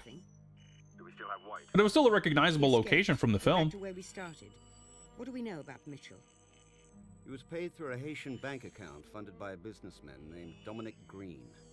I've just sent you his photograph. He's meeting someone here.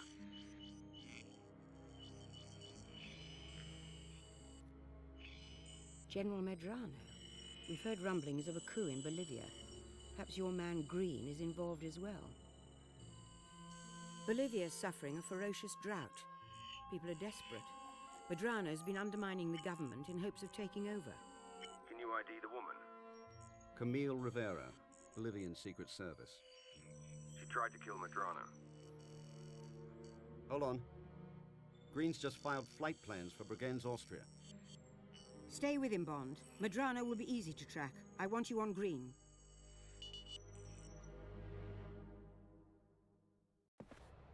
Tanner, Green's at the Bregenz Opera House. All right, we just skipped Haiti, I guess. Perhaps he just likes opera. If he does, he chose the wrong night. They're closed.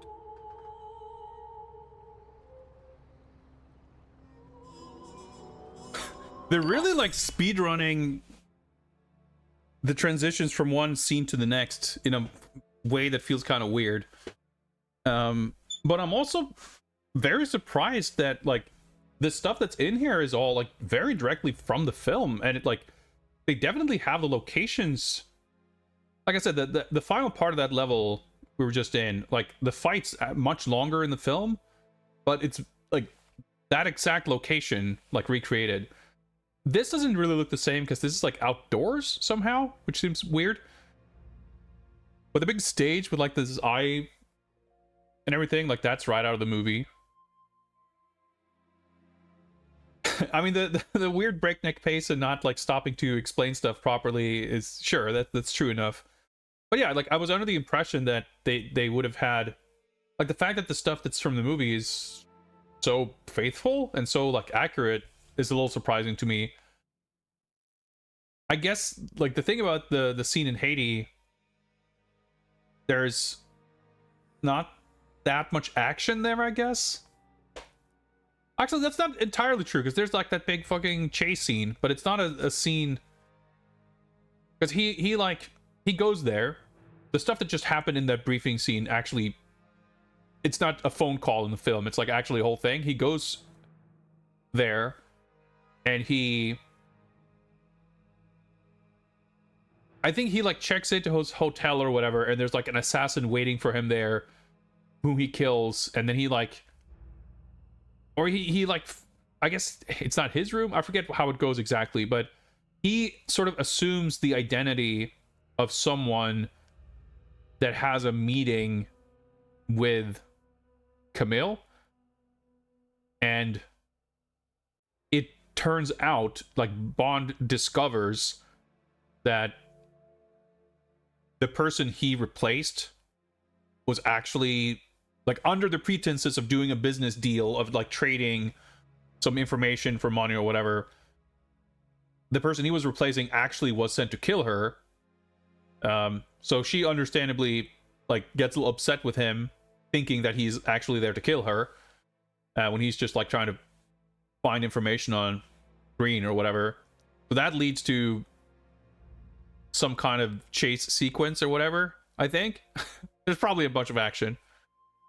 But otherwise, he just sort of is chilling and spying and getting information, and he like follows Green to this like airfield or whatever, and he's gonna fly to Austria. But that section, like, you can't necessarily translate that very well to like an FPS level, so they just like skip that part of the movie. But it is kind of weird because in the film, that's where he meets her, and like they kind of get introduced, and like I'm curious how that's gonna work out, like how they sort of reshuffle the parts to make that make sense. But yeah, then he's in Austria at this opera house or whatever. So that's... The live feed box for the cameras is nearby. Patch in and you'll see what the cameras see. Kind of where we are, but it doesn't look like this as far as I can remember.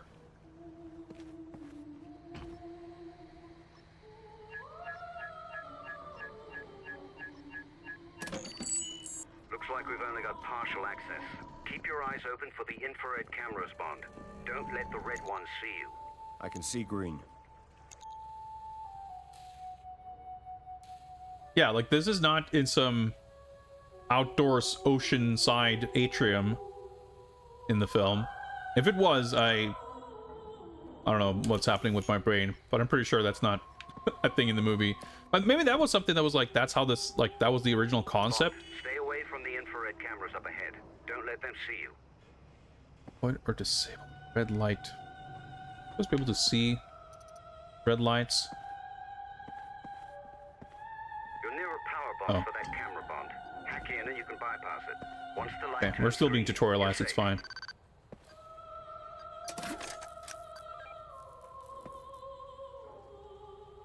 Yeah, like maybe this look is based off of like early designs that were changed. Because obviously, like I said, the design of the stage itself is the same.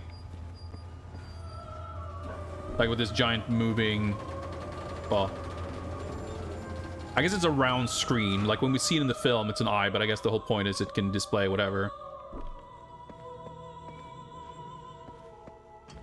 Well, basically moving down a corridor. Also, I just realized we don't have a gun. Move quietly, Bond. You're onto something. We're still gathering intel. I'll get back as soon as I can. So maybe we'll have some levels that are kind of...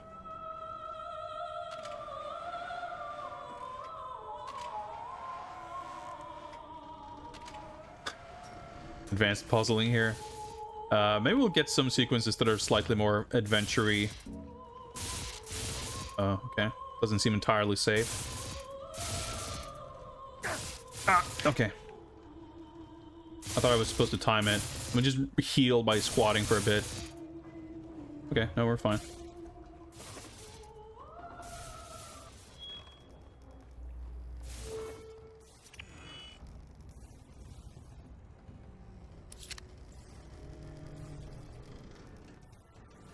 Are these like wind chimes or ropes?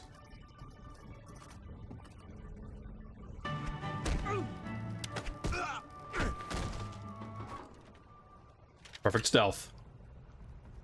Alright, so you only need to press a button to pick up weapon if you're swapping a current weapon, otherwise you just walk over to pick it up.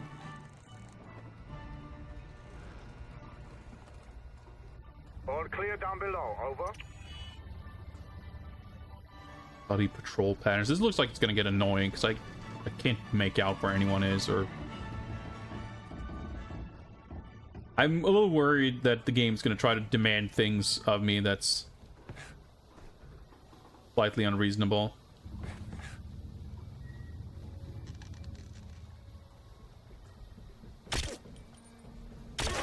Follow my lead. Nope, no one's noticing anything. I guess those would be elites. Oh, that's fine. A little sneaky explosion.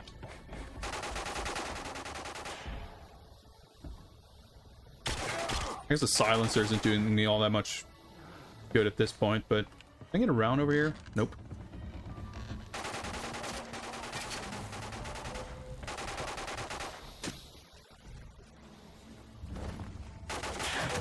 I guess the idea was I could sneak past that guy or silent take down him or something.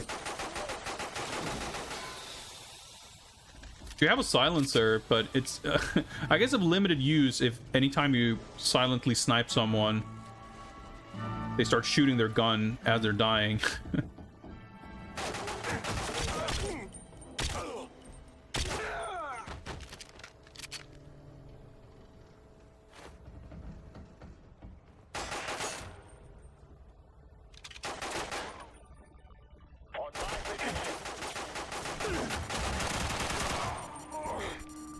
Oh, I'm about to die. No, never mind. Whatever was exploding there didn't hurt me.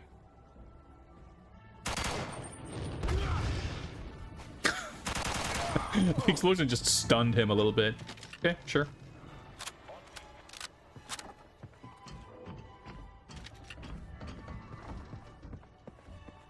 Like, this is all perfectly serviceable. I'm not in cover, I see.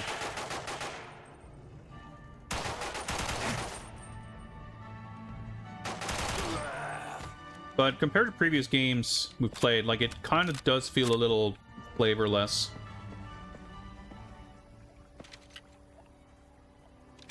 Put on a silencer just in case. Okay. Backstage is secure. Over. Little monster closet.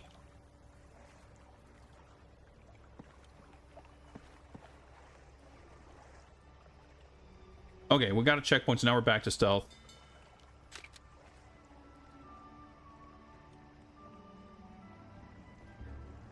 Saw a dude there a moment ago. I guess he... Oh, there we go. What was that? Nope, that was nothing.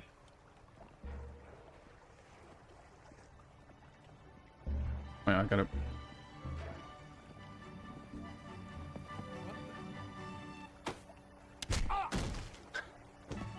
I started walking, like I stood up when I got out of cover. This.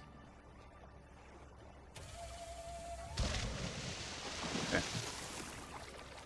I don't know if I could have... No, I guess that's to actually get past... Oh, like to actually advance. I didn't realize. Bond, is there a vantage point where you can see the skyboxes across the way?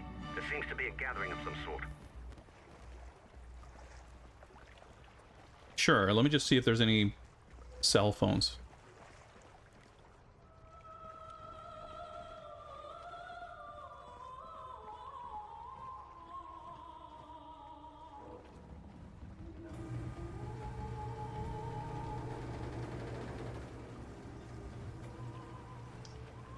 Well, like I said, you know, it seems fine, but like the films themselves weren't, you know, in simple terms, very Bond-like. So it kind of makes sense that the game like doesn't really do much with that kind of stuff either. But you would hope that they would kind of find some way to give the game an identity and to kind of, you know, make up for the lack of that kind of thing, I suppose. So I wonder if I can shoot out that camera. Seemed like I could do that on the other level. Oh, but I guess maybe that will alert. Well, that doesn't make sense because you can hack a breaker to disable a camera, which doesn't seem like it would alert the elites. But I guess disabling the camera with a gun does alert them. I have to press a button to actually be in cover.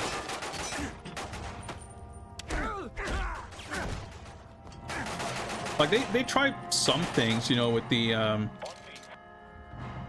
like shooting down the bell and everything.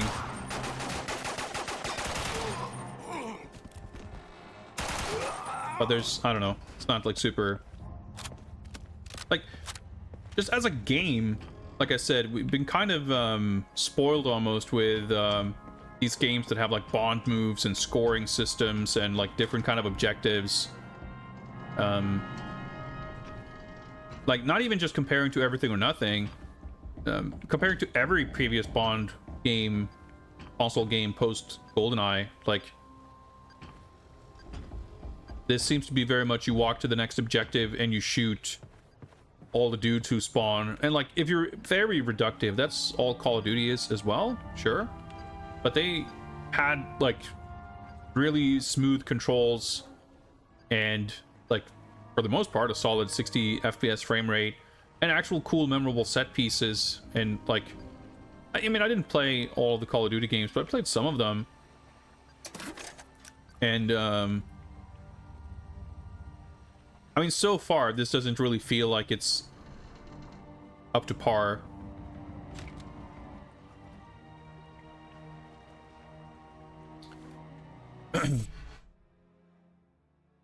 Is the Bond game by the Hitman developers still coming out? Well, they advertised it at the Switch thing like 2 weeks ago, so yes.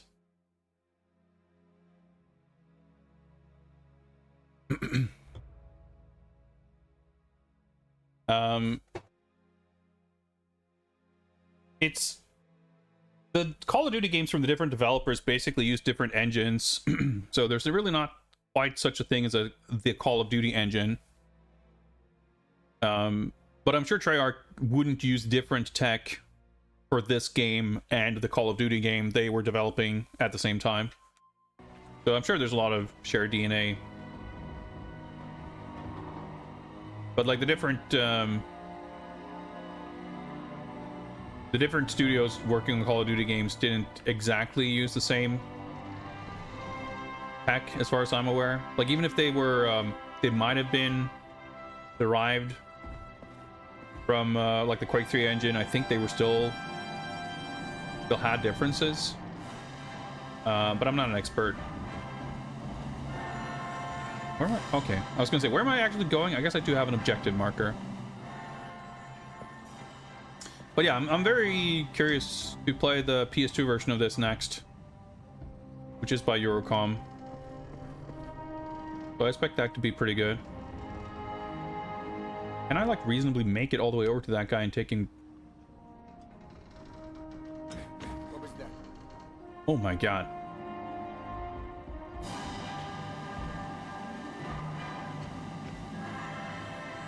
You automatically uncrouch when you...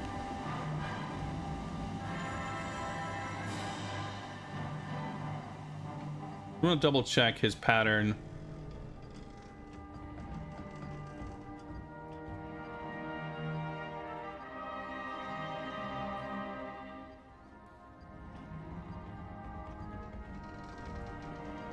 He kind of turns his back. What?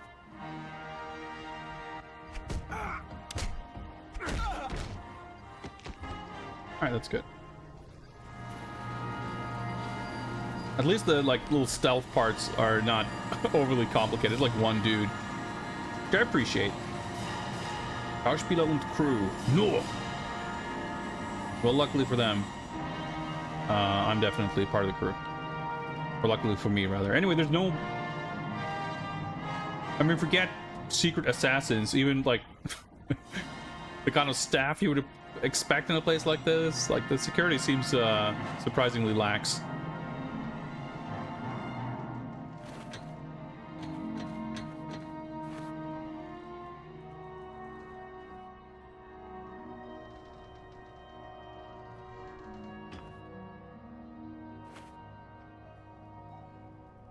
Oh shit. Wait.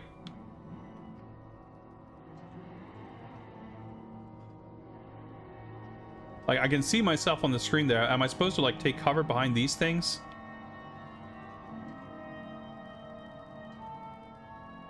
Oh, I actually see him in my little split screen there, too. This is pretty sick. Like, it's confusing kind of what I'm supposed to do or what's, like, when I'm in danger. Like, I don't exactly understand it. Mr. Green, this is Morgan on the stage. Breaches are clear. Stage is clear. Good evening, sir. But it was cool. Do I climb up further? Staircase over there. Like, that's the kind of stuff that I'm interested in seeing. Like, stuff that just is anything other than, like, extremely vanilla. Just walking through corridors and shooting dudes.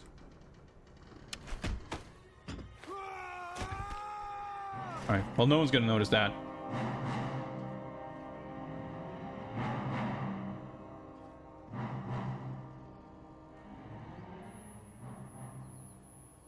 I mean, Nightfire was your requirement. That game rules. How much more pipeline do we need?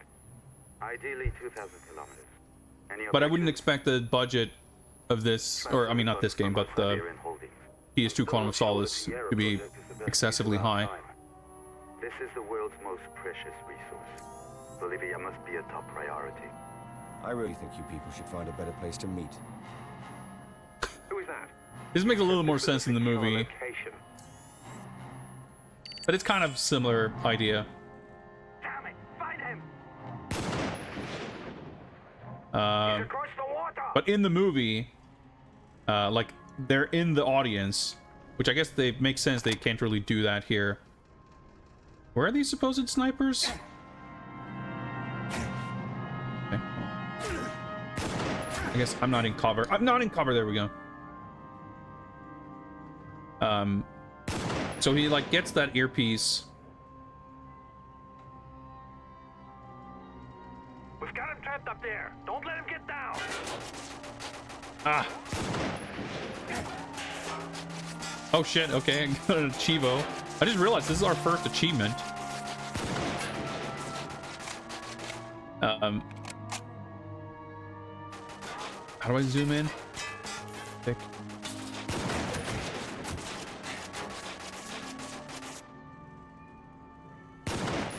But like he butts into the conversation so that he can see what people are like making a hurry to leave, and as they get up he like sneaks like photographs of them.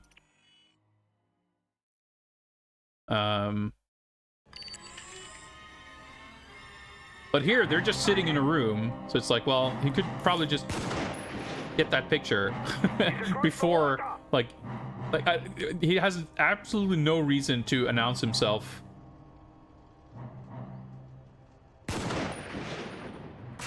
The aiming is a little annoying. There we go.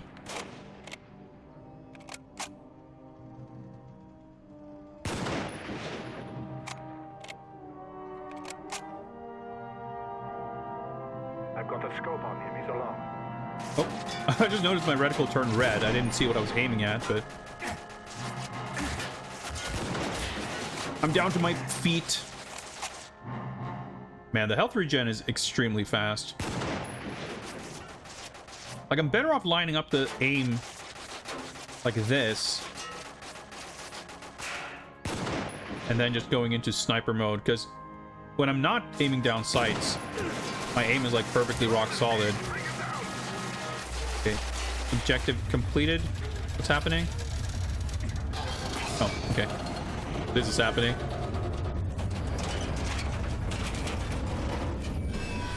Okay, yeah, this isn't quite in the movie. I guess that was supposed to happen. Going fully Buster Keaton over here.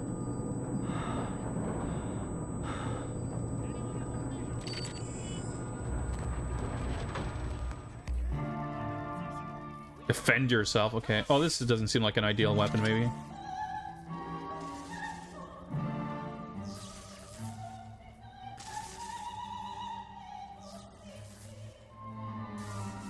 Take the stairs. Never mind, I guess that is an ideal weapon. Dude, oh my god. Like, you get shot and your camera like waves around like this, and by the time the camera is like almost returning to its standard position, they shoot you again. What's up, Mike? This game's alright. It's like pretty perfunctory. Like, it's very unspecial, I feel like. Yes, I'm very impressed. Right. There we go.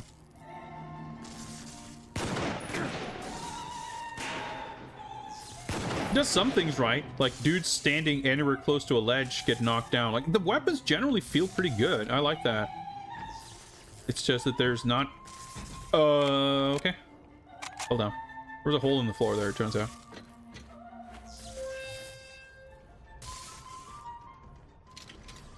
Guess I'm going over here. An objective marker. Bond, our satellite fighters showing incoming hostiles from the lake. Keep your eyes open. Oh, he's walking. Okay.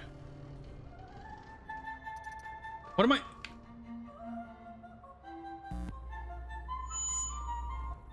How do I walk? Oh, okay, I have to hold right. Can you please walk?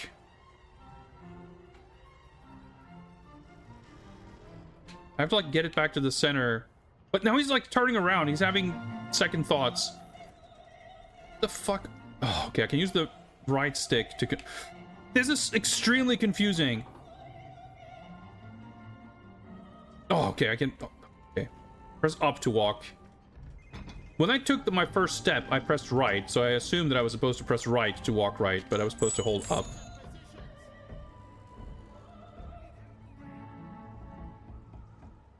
Power weapon near the loading. Okay, it's like giving me hints to where I can collect weapons, but it doesn't really make too much of a difference.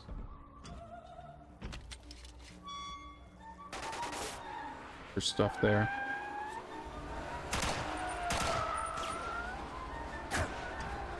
There's no cover.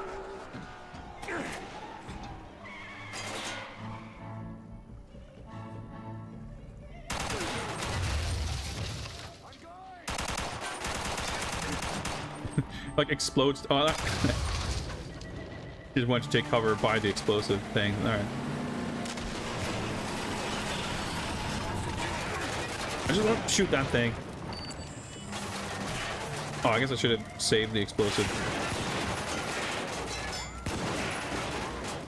I feel definitely glad I'm not playing on any higher difficulty than this. Like, the checkpoints seem fine and everything, but it's like...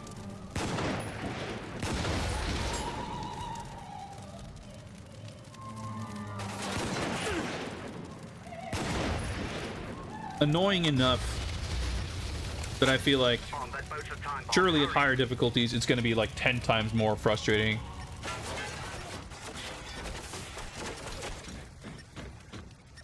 No, I meant to. I see a gas leak. You've got to get off that dock.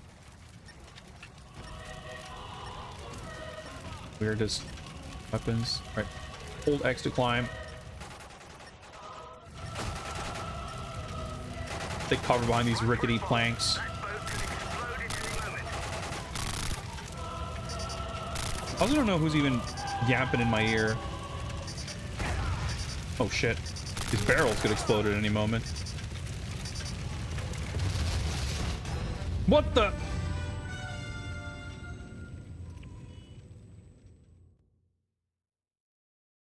Okay.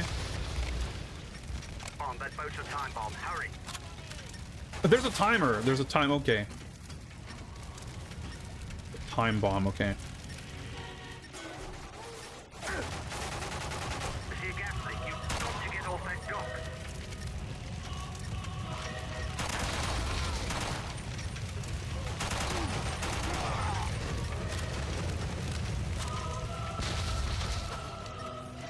Run for it, boss. That boat could explode at any moment.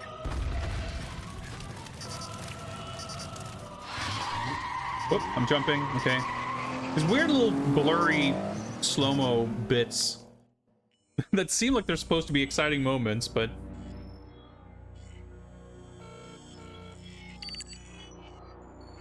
Bond, where are you? Did you get my pictures? Can you link these people? Is that stress in your voice? I need you to come in and debrief. I don't have time. Bond, you killed a member of Special Branch. Well, who is he guarding? All you need to know is that he's one of the Prime Minister's closest advisors, which makes him one of the most powerful men in Britain. You must come in. Not yet. Green's organization are about to help General Madrona take over Bolivia. I insist you come in. I'll call you back. That sounded like gunfire. We've managed to track him. He's on a plane outside La Paz with Camille Rivera. Send someone after him. Someone already is. All right, yeah, General we're kind of skipping ahead Bond's here. onto something. Can he survive? They'll have to bail out. That plane's not going to last. There. So this they've is jumped. like... We're dropping fast. They've just connected in mid-air. Must have only one chute between them. 5,000 feet.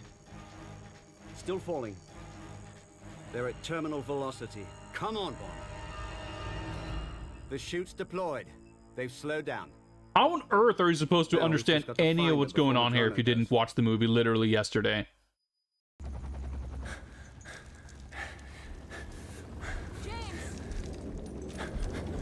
So yeah, like, they were flying that plane together, and in the game, they're just like, oh yeah, she's there. Run! Get to cover! This is like heading into the finale of the movie, basically.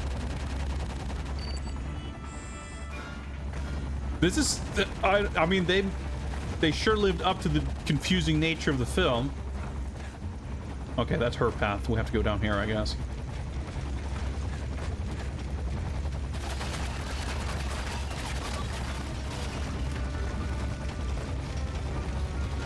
But yeah, we kind of skipped a couple of scenes there, I think. There's the fuselage. I like slide or something? No. Well, that doesn't seem very helpful. Avoid helicopter gunfire. That seems like good advice. But yeah, they like fly a plane and they start having a nice conversation, which makes sense when they've like spent, I don't know, a good chunk of time together in the film. But here, like, nope. Also, I guess Mathis, like, he is just not in the story in this version. The whole part when they like go to the party is like, oh my, the movie is already nothing and they just like skip half the movie.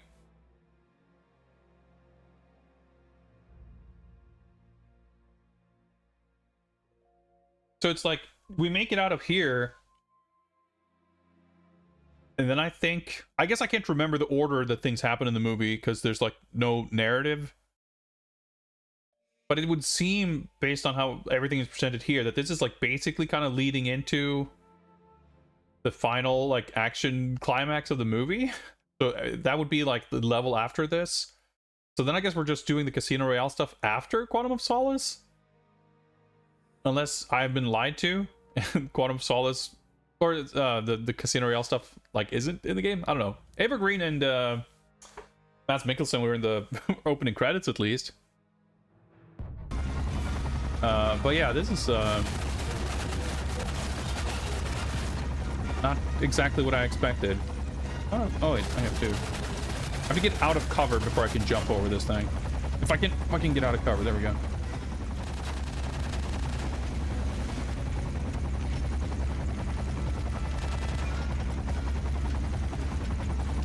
Because she's like in her final showdown outfit. Not like in the black dress that she's in for, I guess maybe not most of the movie, but at least like on the poster. Stealth to the enemy. What? I'm trying to...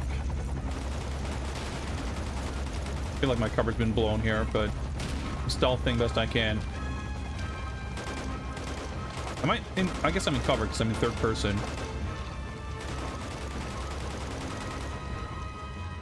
What enemy am I stealthing to?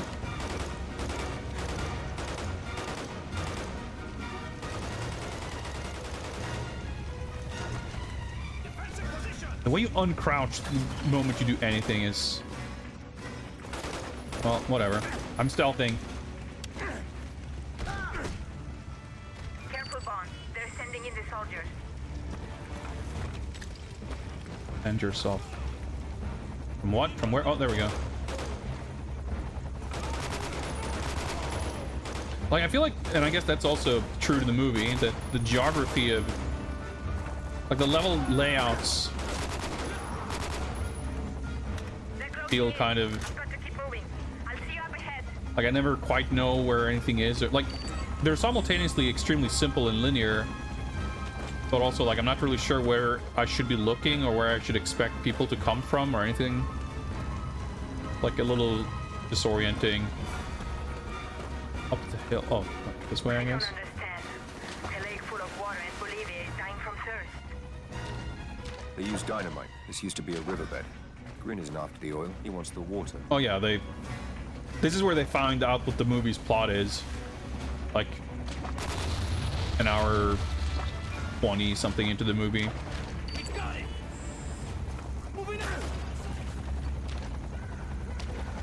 But it's like, like if you didn't watch the movie yesterday, is anyone even like cognizant of this character Green and his feelings?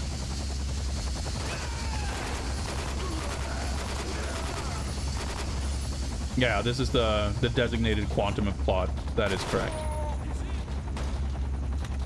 I've had that singular grenade for a couple of levels. I should try using it.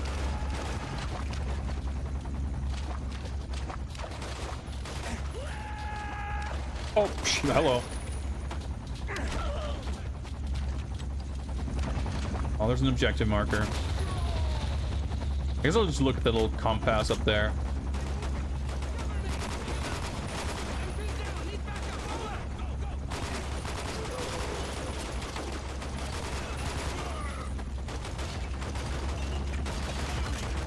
Oh, someone threw a grenade. Can I? Oh my god, I get like stuck as I'm shooting.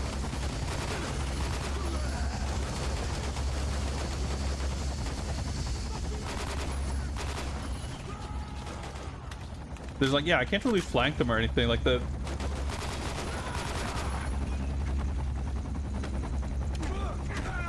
level layouts seem like very uninteresting.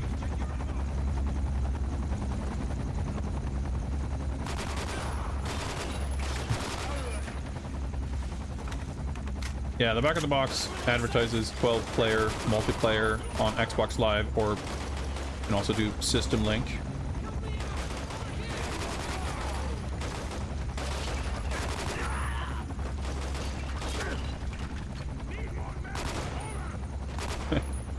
I like you can hit people even when they're actually in cover. On killing indiscriminately is actually kind of a plot point in this film. Funnily enough. But also, I mean, that's just video game Bond.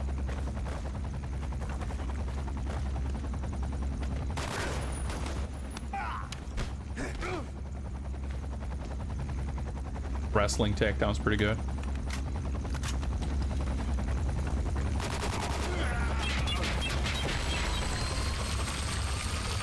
Okay. Oh, I guess it crashed. It was like, it looked like it just phased out of existence.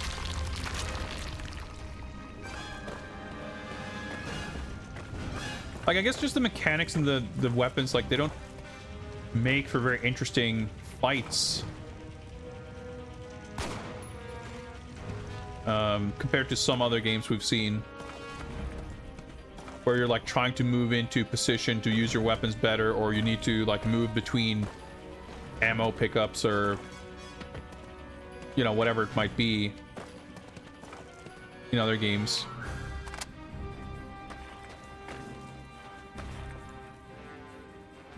Okay, as I said, do we have a turret sequence? Of course we do.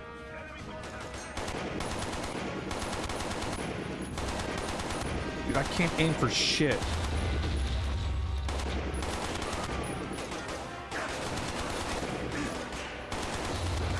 I'm not like really in cover. Yeah, I'm basically dying. Or was anyway. Checkpoint reached. That's good.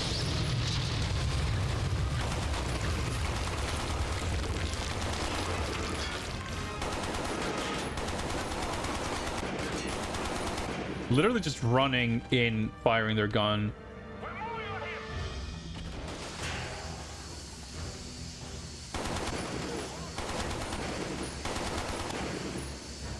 I have to say, this game is kind of significantly more dull than I was expecting. Defend all flanks. They're literally trying to like overpowering me by sending in like 50 guys at the same time. Some of whom are shooting, some of whom are just like running in. Dude, I can't see shit. There's just a giant flame in front of me. I have to go on their muzzle flashes as they're shooting me to try to figure out where these people are. Even as far as turret sections go, this is like very whatever.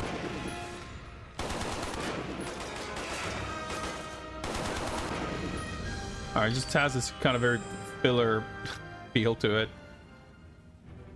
Oh.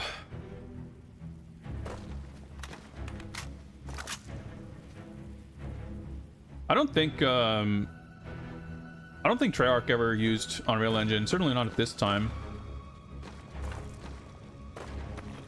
Well, there would have been an Unreal Engine splash screen if they had, or if this game used it.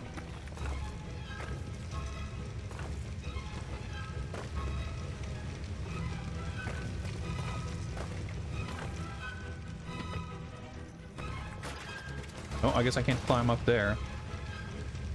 I'm like stuck. Okay, we're good.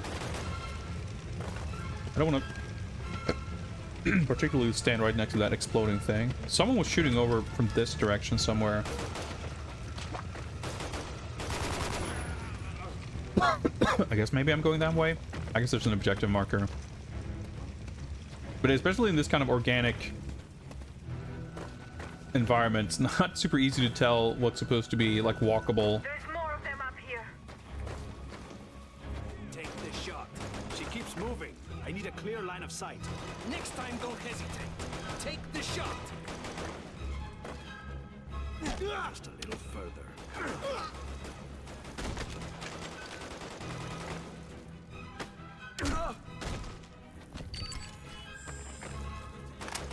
Oh, okay, so now I have to...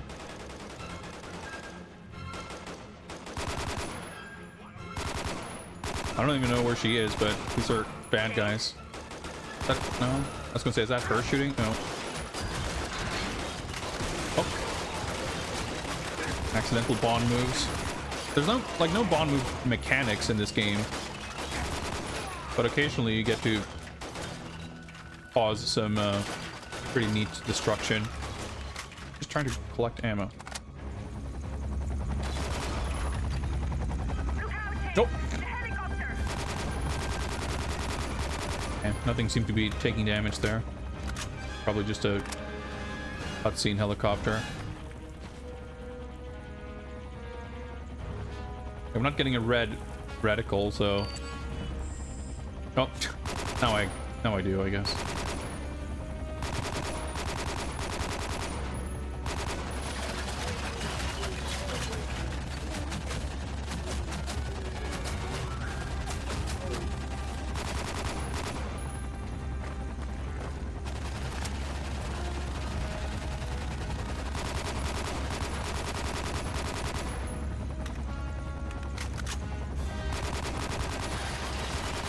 Daniel Craig's ever stoic, nonplussed facial expression.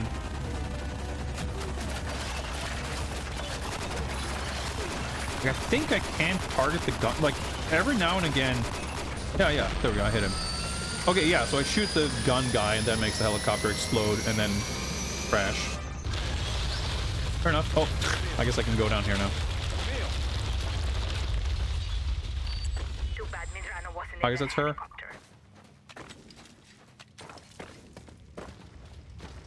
Regroup. Like, I don't even know her. Why are you after Medrano?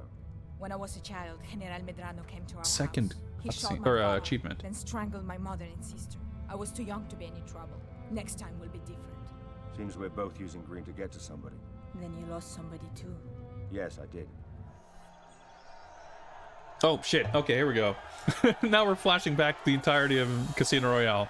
I see. That's how it goes. Looks like our man. Burn scars on his face.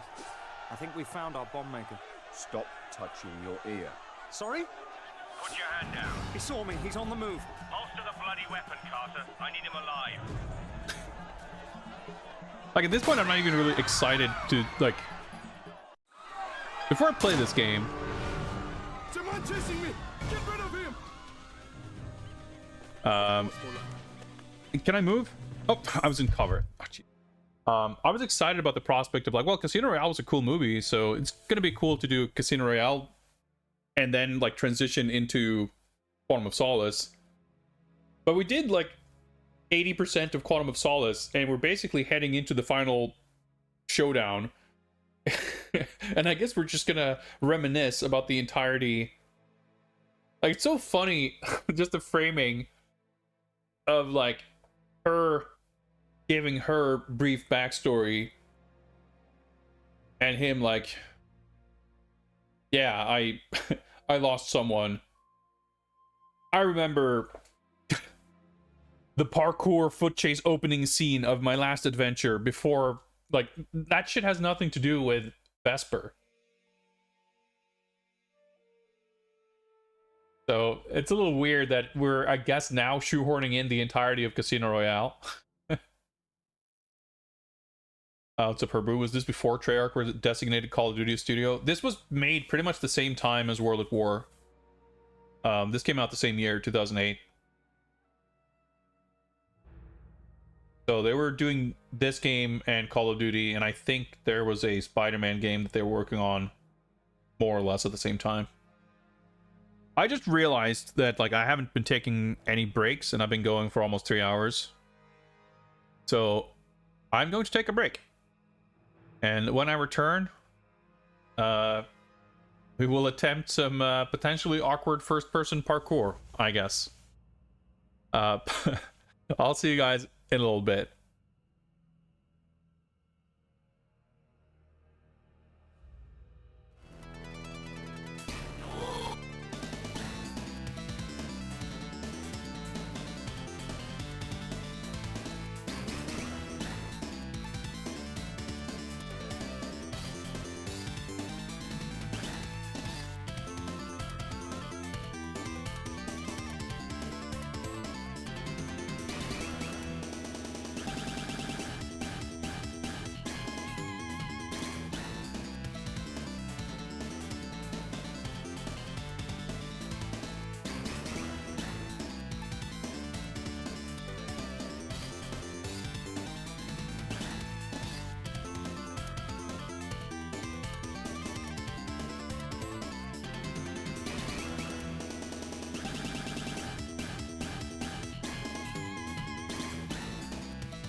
All right.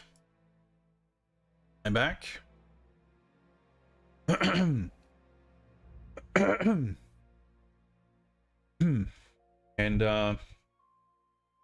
yeah, I mentioned before the break that before I started playing this game, before I saw the game, I was kind of excited about the idea of you know, getting to play a bunch of Casino Royale levels, because obviously that game didn't have, or that movie didn't have a game like this. It had the mobile game, which was cool in its own right, but we didn't get to see this kind of video gamey adaptation of it like we did for a lot of the Brosnan stuff. But having played through several levels of this game, the you know, the excitement levels aren't that high. So at this rate, it would almost be like, well, you know, if we just skip the whole Casino Royale part and we just headed into the final shootout and we just finish this game in about an hour 45, same as the movie, part of me is like, you know what, I'd be happy with that. Just, you know, just be done with it. Because sort of by the standards set by this game, it doesn't really feel like we're gonna be able to get any very exciting or new cool parts here. Like, I'm curious to see what this whole parkour thing will look like. I do appreciate how we've seen in some of the previous levels, like, you know, the part in the sniper opera thing where you have to walk on this ledge and we had this sort of split screen thing. That was cool. It was a little confusing, but it was cool. And every now and again you know, jump between rooftops and it sort of cuts to this little cutscene-esque thing. Even the little QTE fight at the end of that level, very like unexciting or uninteresting rather, as like a fight scene, but it at least gave us a little bit of a visual you know, excitement, something to take us out of this first person perspective of just sitting behind a waist high wall and you know, shooting dudes as they pop out. Anything that gives us a little more variety and flavor is very welcome. And I expect we'll see a bit of that in this level, but that is sort of just barely picking us up out of the doldrums of the general level of kind of boring that this game operates on. So it's hard to expect anything of any kind of greater heights. But we shall soldier on. I'm going to try to remember to resume the timer.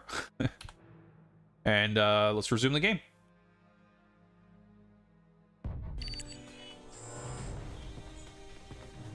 So he took off this way, I guess. Oh.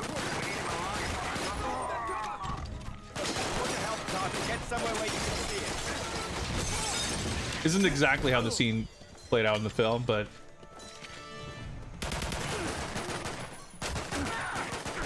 I guess I'm not invincible all this. Oh, I guess I am.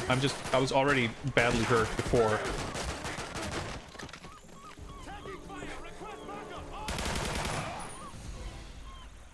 Like the same generic bad guys. I'm pretty sure I heard a cell phone ringing somewhere.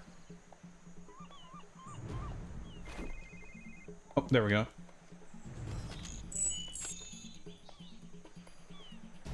I guess we have to go back to the menu to look at like unlockable stuff if it's gonna... Although I guess we looked at the top menu under the unlockable screen, which had like movies and something else, debriefings or whatever. So I think it's basically just letting us watch the cutscenes between levels.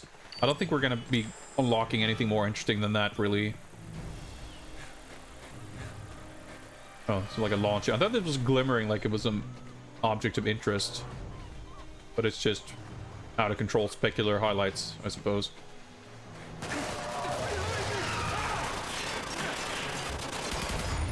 Luckily we got some explosive barrels.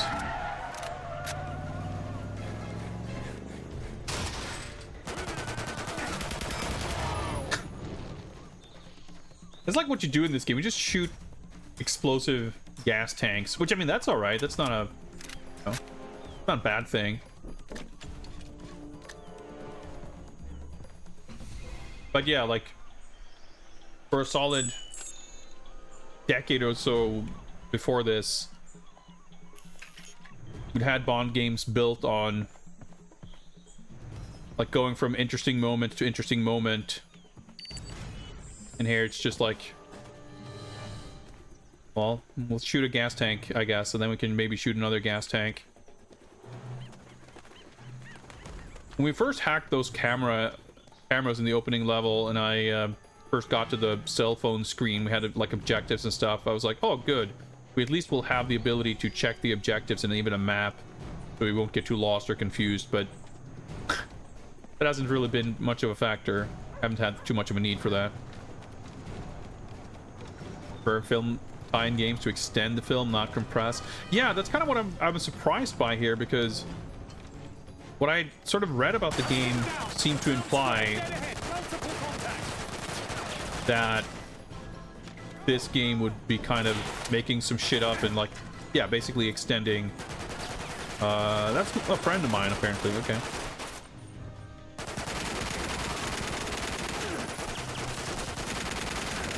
Oh, the aiming is sticky and weird.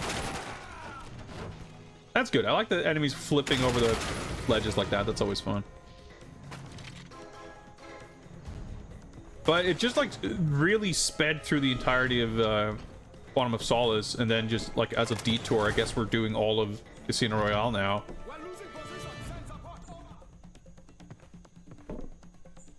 Climb that. I have to take cover. The whole auto snapping when aiming down sights from the right. It's very like selective of when that works.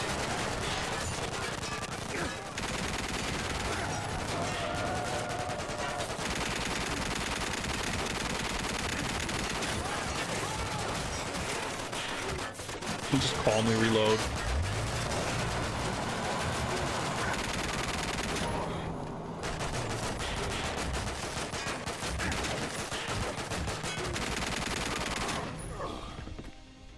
Bend from left? Is that what we're doing?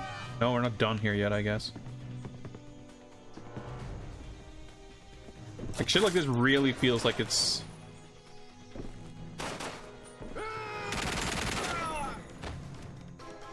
like, desperately extending...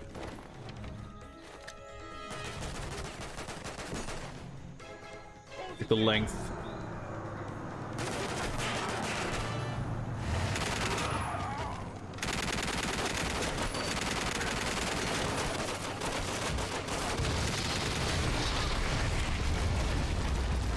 Something exploded for some reason. Get to the digger. Are you all right? I'm fine, Carter. Where's the suspect? He's heading my way. I'm going after him. Wait, can I?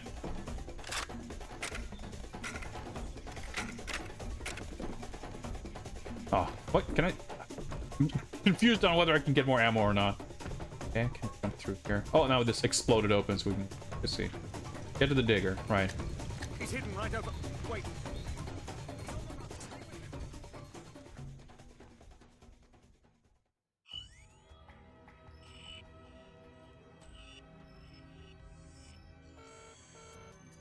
So far, This is London.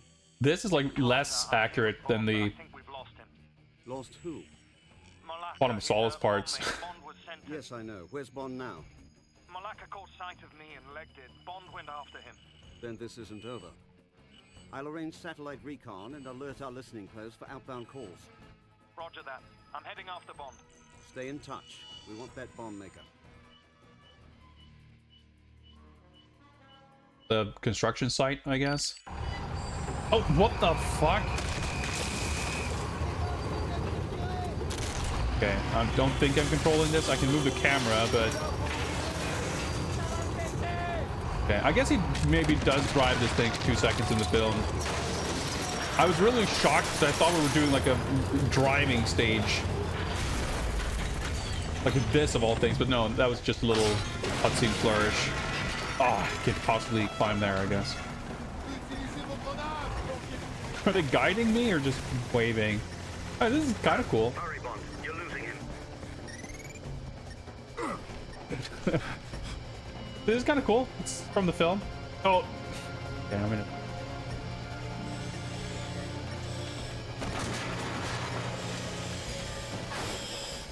Yeah. I think I was supposed to do that. No, I'm supposed to drop down here. Crouching mechanics. Alright, it's kind of cool. I didn't really have time to see what was happening there. Alright, I'll bust through here, I guess.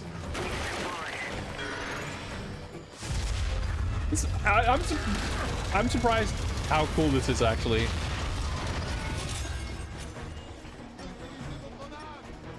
Again, a little Your target's climbing onto the building. confusing, I guess, if you haven't Bond, you've got to follow him. Make the jump. watched this recently, but like, considering the nature of this scene, I'm pretty impressed how well they managed to translate the feel of it into like the mechanics of this game. You've got to speed up.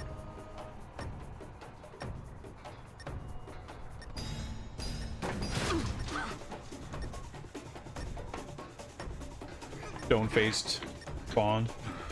Whoa. Okay. I didn't lock onto this thing.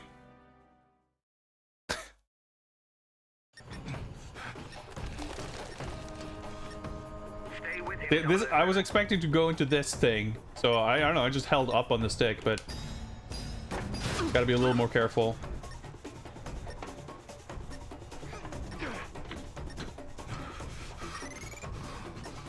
Oh, okay, I had to walk to the narrow part to get locked onto it.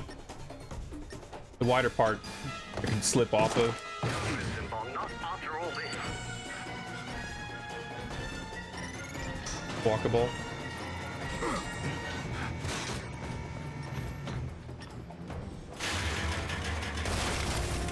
I don't know what's up with this camera movement, but Get to the van and you'll still catch him. Bond, acknowledge.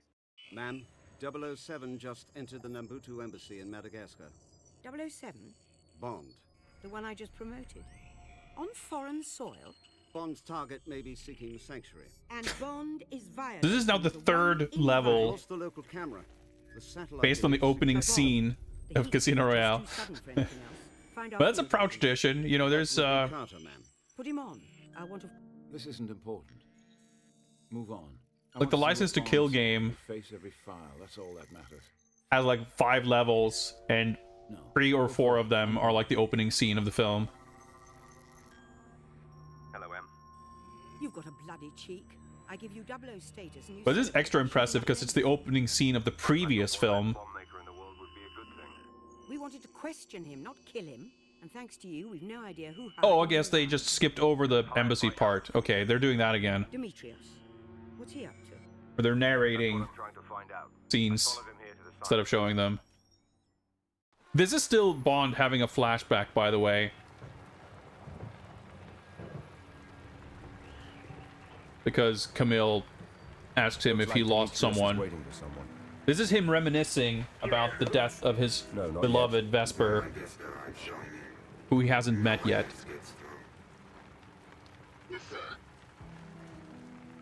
He's got 3 lookouts on the balcony. You're in Miami, Bond, not some backwater embassy in Madagascar. You can't just storm in. Then I'll have to move quietly.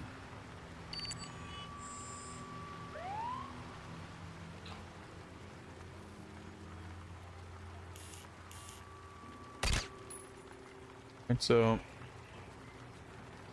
we get like an objective marker.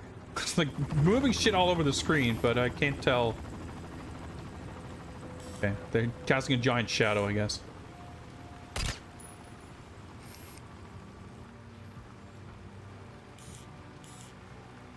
Bond, hold on. Our satellite's just coming online. We're seeing movement on the roof. Looks like more snipers, 3 of them. Your first target should be coming into sight. He's on the roof, straight above the front door. Oh. I'm supposed to take these guys out in a particular order? There's a sniper off to your left, far side of the building. Why is this 50 times easier than the previous sniper thing? I wonder if they meant for this to be at the beginning of the game or something. Well, I say that and I fucking miss every shot. You best get down to the street before the bodies are found. Leave the rifle behind. We'll have a local agent retrieve it. I don't know if there's a drop ammo or drop rifle mechanic, but But I hear a cell phone.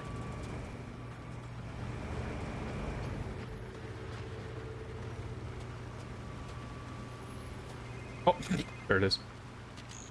Rivera, this is Perimeter 1. I don't know why I'm excited to collect these. Across the road. One of the slats is broken. Our men lined up on it thinking it was a sniper. We'll keep an eye on it, but there is no current threat. Over at... Am I gonna climb up here?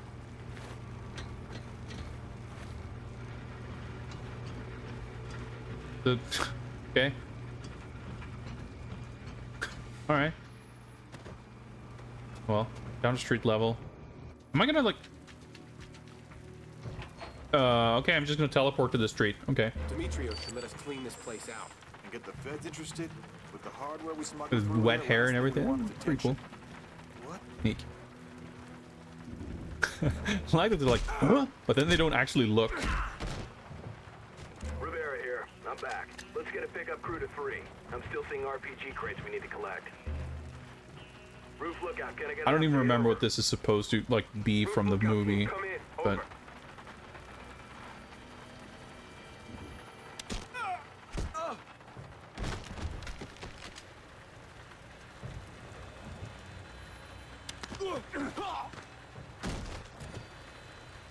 that about some RPG crates or whatever?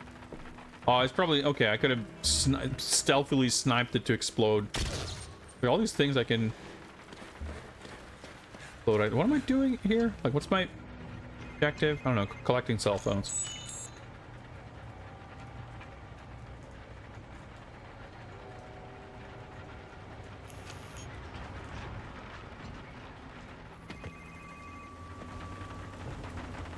Everyone's just fucking leaving Sony Ericsson phones ringing all over the place.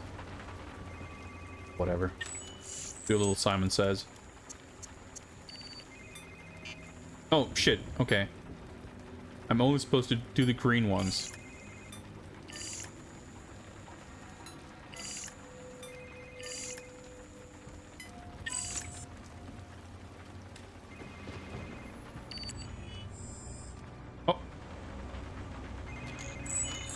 Just heard it from outside.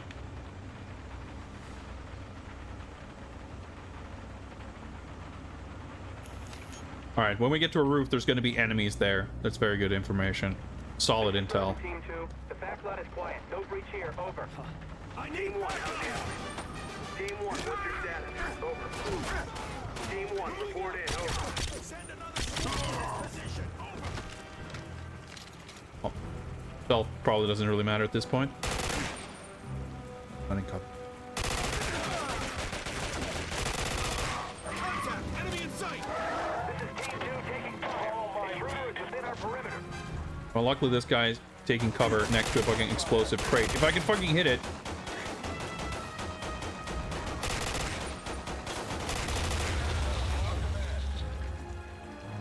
No, it's my laser sight. I thought someone was aiming at me. It's fucking funny. They're just sprinting at full speed while shooting. Oh, I guess the bar's on fire now. Maybe that'll explode. Yep, I guess so. Something's blinking by my feet. Okay. There's like a good solid amount of shooting shit that explodes. Like, that's quite satisfying. The shooting itself is not bad. Aiming can feel a little bit awkward with the controls, and it would definitely feel better if it was a higher frame rate. This World War II machine gun or some shit. Well, not even a machine gun, it's just a semi-automatic rifle. Yeah, it's an M14, I guess. Rivera, what's your status? Is the target down? Negative. We're still working on it. I guess we got some Call of Duty weapons. Seems like it would be better. Getting like awkwardly flanked. Health system is like weird because you're very fragile, but then you like recover really quickly as well.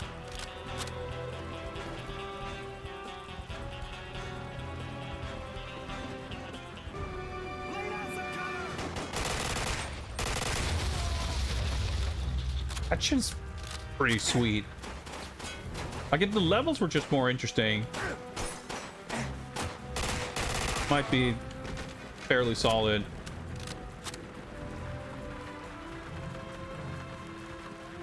It just kind of has a very generic feel to it. What the hell's going on here? There's a little trash vortex in the corner. Okay.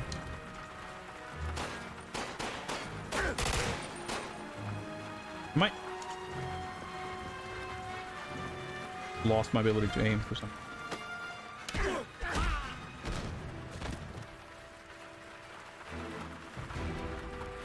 Cell phone in here, maybe? Yeah, there you go. Gotta have this entire truck to deliver one Sony Ericsson cell phone.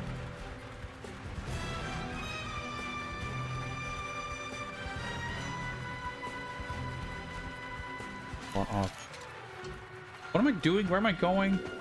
Game feels like about as aimless and just perfunctory movie. Can I up through here somehow? Spawn enemies? I'm shot at from somewhere.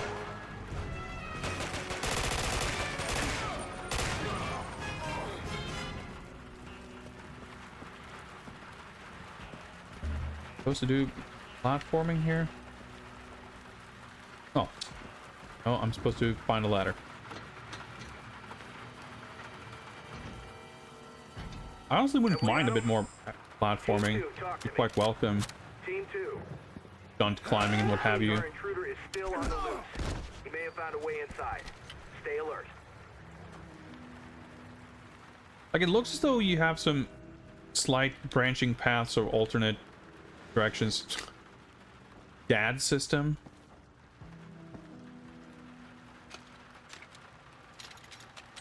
If I'm being given this, I feel like probably gonna be useful. Fire up the searchlight. Light up the fire escapes, the ledges, everything. But yeah, like platforming or just sort of interesting traversal, sort of stunt type stuff, which feels like it's, you know, obviously you have the big parkour scene and everything, but even aside from that, like, seems like a very Bond type thing to do, and I feel like you could do well to sort of augment or flesh out. So slow. Oh, I guess I wasn't supposed to. Oh my. Contact! Enemy in sight! Take him out. Like, okay. I guess I was supposed to walk underneath the thing and not on top of it. Main roof team, report in. Or was I too slow? All clear, sir. No contact. All teams. Okay, any yeah. possible enemy sighting should be reported immediately. Over. I think I was just a little too careful at the beginning. Holy shit, yeah, that's like pretty dang tight.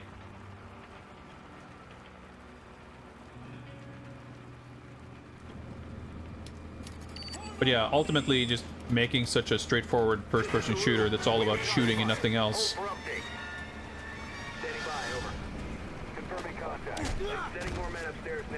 It's just inevitably going to feel a bit lackluster for a Bond experience. Demetrius will be ready to depart in 5 minutes. Alright, we're on the roof. There's going to be guys here, as we learn.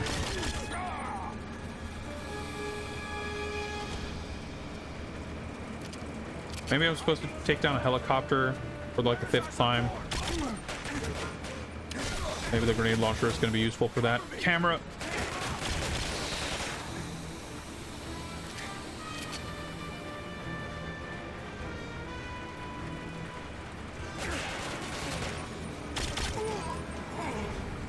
Being able to like take out dudes quick like that is very satisfying though.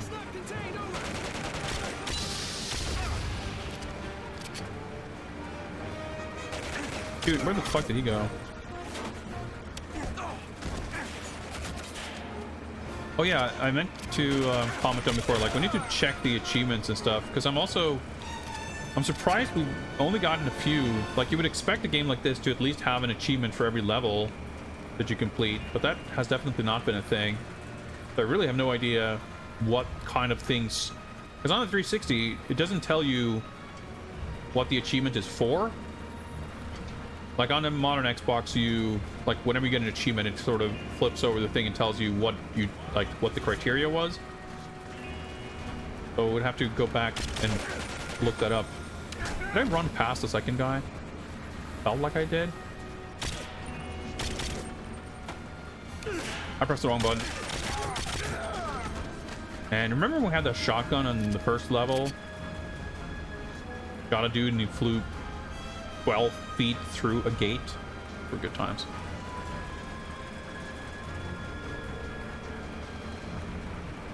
I mean, the camera shift stuff worked, like, can work well. I want to say, I guess Everything or Nothing was all like third person, but I feel like we played another Bond game that kind of did the same thing.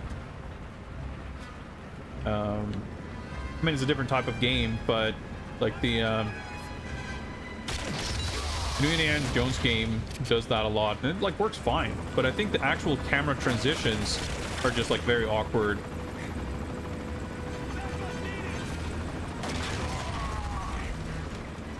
Oh, I took out the one guy. Like where the character is on screen and how the camera moves, like the actual transitions just are very iffy. I think that's the real issue.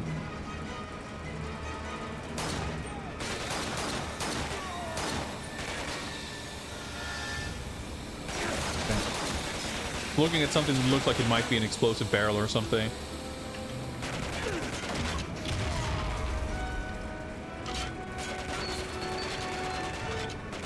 Maybe that's a Call of Duty shared DNA thing, but it kind of feels like we've got... Oh, I guess it's like fucking just shooting rockets. It's like we've got more different guns than we have. Like every level has multiple unique guns that only appear on that level.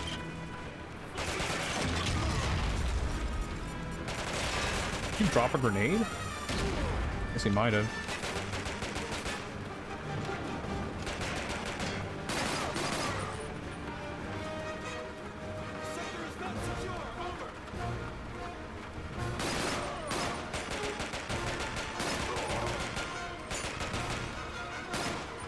I feel like even the designs of the bad guys are like weirdly boring. I mean, it's not unique for a Bond game for sure. We've had plenty of boring generic goons, but like I like the animation a lot. Climb over. Oh no, no. With the gun, like it's a shame, really, that there's so much of this that is just kind of blah. Because there's definitely enough here that like could be really awesome.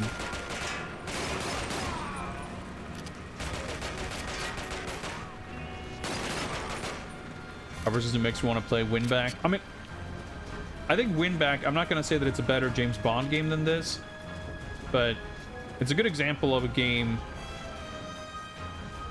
I played a tiny little bit of... I'm trying to remember if it was the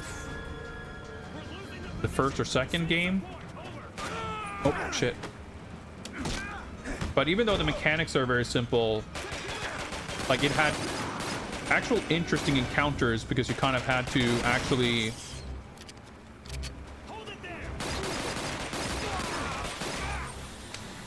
kind of plan out where you were supposed to go and like be kind of careful, and like there was strategy involved, but also like the kind of objective bits and when you have to like coordinate your multiple characters, or just like how things work out with one character will affect where the next one is and shit like that. Like, it's interesting.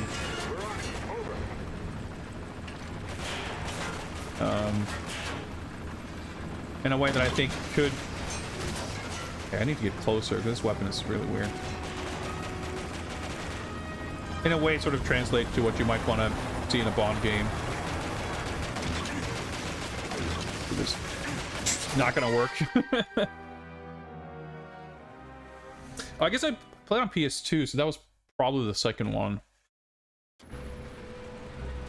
I just wanted to justify having that grenade launcher, but Well, I guess I don't have anything to change it for here.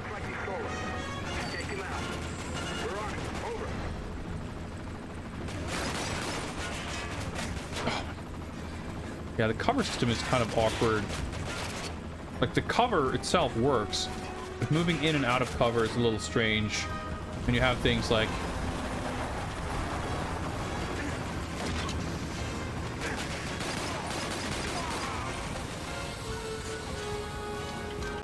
you know, standing up. You're crouching in cover, you move out of cover, and you automatically stand up, exposing yourself to getting shot and stuff like that.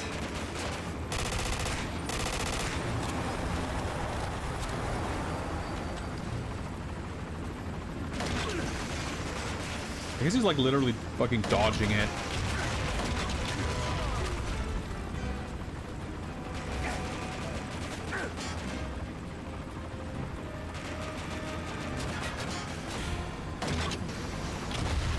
Oh, I guess that hit.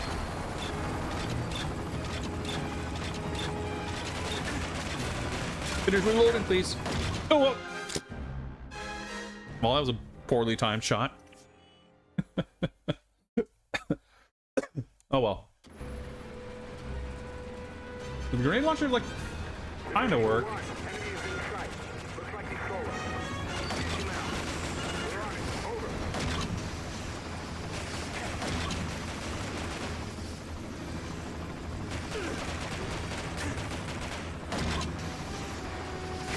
Fuck's sake.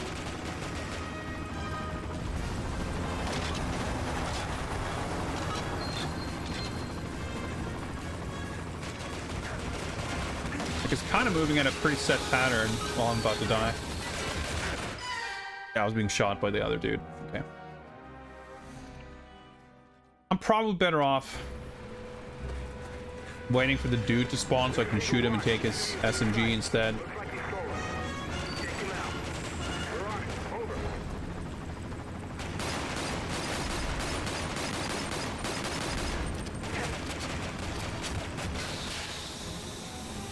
But again, like, the geography is kind of weird, so when people are just spawning, it's hard to even get a sense for when and where.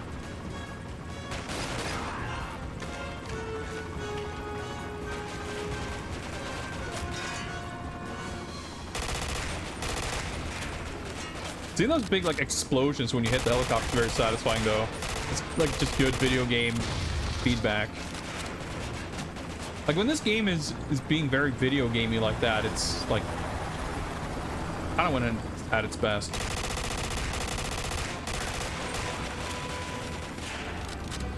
Food spawns here somewhere? Yep.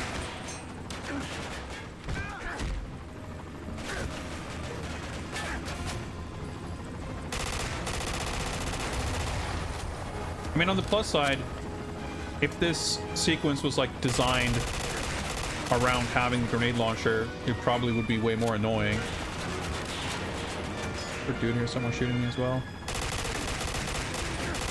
Like, yeah, it's so quick for you to go into this like black and white death mode.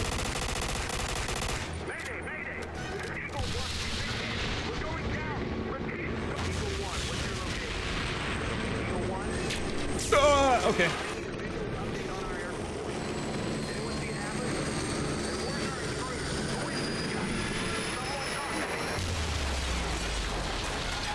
I will say this. We've shot down some helicopters in various Bond games before. These helicopter fights are not the most riveting or interesting, but they're far from the most annoying we've done. All the data confirms Bond's report. They're pretty alright all in all. In contact with a bomb maker in Madagascar. Dimitrios wouldn't have much use for a bomb maker himself. He smuggles arms and works as a middleman. Audio mixing fucking all over the place, of course. Home in the Bahamas. I cross-checked known associates who were there at the same time. Look who turned up. Our favorite rogue financier. Do you think Dimitrios is working as a middleman for Lashif? It crossed my mind, but why would a banker want to hire a bomb maker? That's up to Bond to find out. Perhaps Dimitrios will tell him tonight. Bond, that helicopter that just went down. Good work. Now I suggest finding a way to the other side of the main hall. It looks like there's some catwalks you may be able to use. Where are we? Is this the airport thing? I'm trying to decipher the story bits between levels. I need you to relieve Salter. On my way, over. A lot of great hallways in this game. I mean, it's no Rogue Agent. It's not anywhere close to that bad, but also it just dawned on me that, like, are we gonna have I mean, I wouldn't expect it given everything else in this game, but it's like, are we gonna get a Texas Hold'em stage? I mean, that would be pretty sick, honestly. It'd be the most, like, unique part of this game.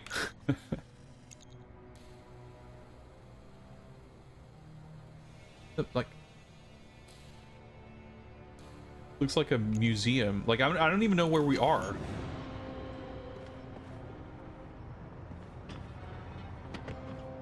I just understood that they'd made the connection between Bomb Guy and Mads Mikkelsen.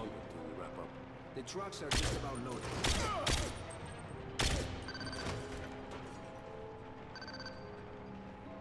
There's a camera up there, I think. I was thinking, like, Fuentes, what's your location? Salter's still waiting, over. stealthily shooting Salter, check on Fuentes, he's not responding. Last the location was the roof Bond guy access somehow. stairwell. Over. I see. Okay, there's a path to the right. I didn't realize. Sprint at an enemy, take them down before they can trigger an alarm.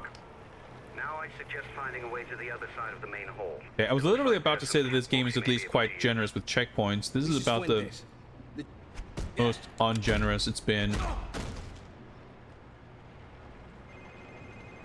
Recollect the cell phone. I guess that was maybe giving us information about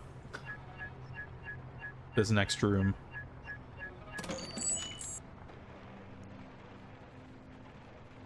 Is this yeah, this is probably the camera that was in that room. The game still, like, no game has as insanely confusing and bad, like, stealth mechanics as GoldenEye, but Another 20 minutes ought to do it.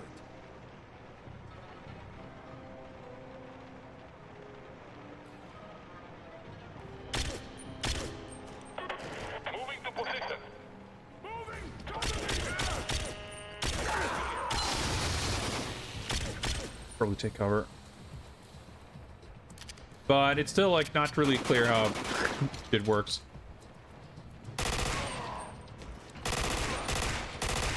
Luckily, it doesn't really matter because the shooting is Fuentes, what's your location? not bad. Salter's still waiting, over. Salter, check on Fuentes. He's not responding. Yeah, I guess I'm on a phone. Be advised there is a gap in the guardrail near the sprinkler pipes over the main hall. Guardrail is broken. Okay, good to know. Hacking.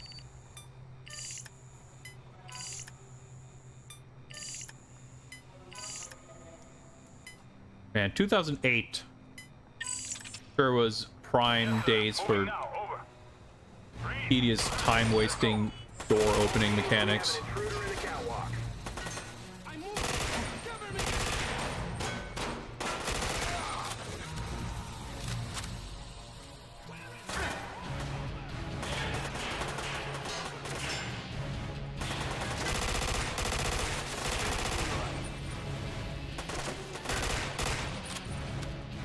I've been told there was a gap in the railing somewhere.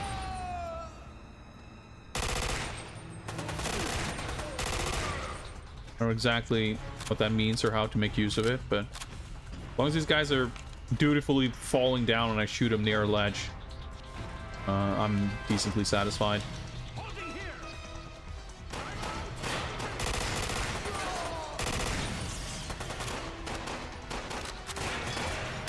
Oh shit, yeah, the way that, like, the camera snapping.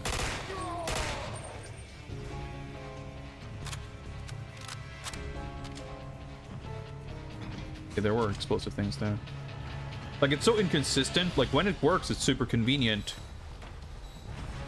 But most of the time, it doesn't work. Probably don't want to stand there.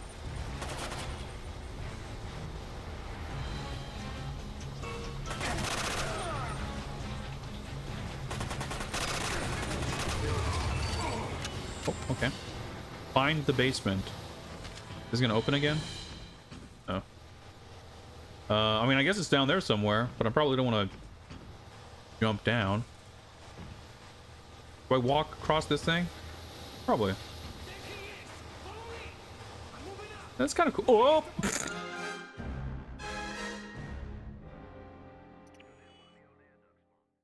Probably have to redo that shit. Actually, we got a little info thing. Find the basement. Yeah, that's usually a checkpoint. Are they shooting at me while running out of the room? You're near one of the old air ducts, Bond. It should take you to the main stairwell. Here. I mean, there's a lot of ducts here.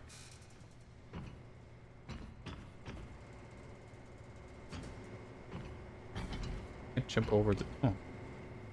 Yes. Here. It's a sliding door.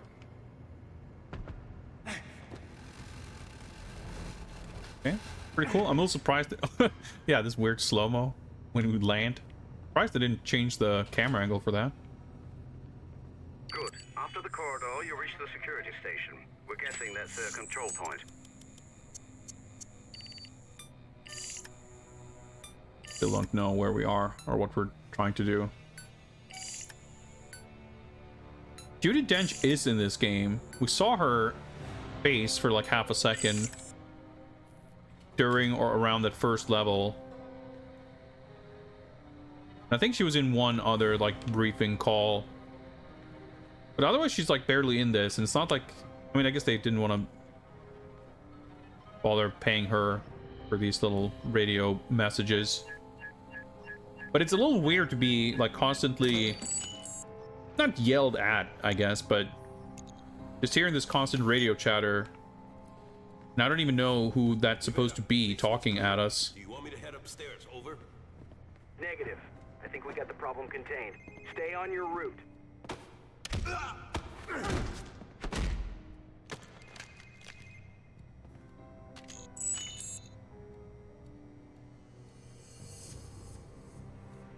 The camera there, but like fucking remember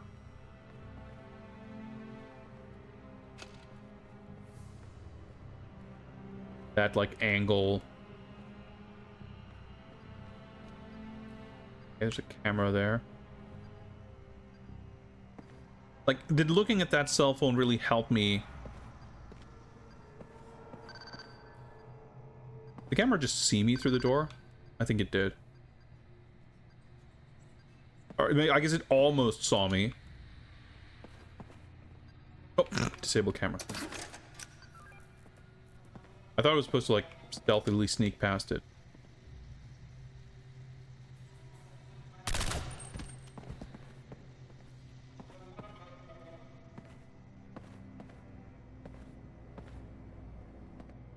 Stealthily explode that thing.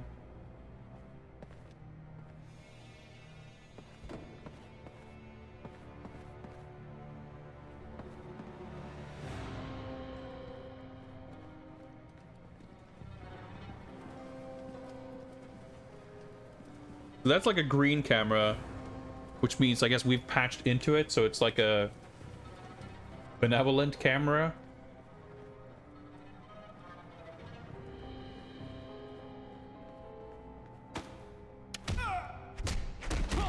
Only the red cameras that are evil.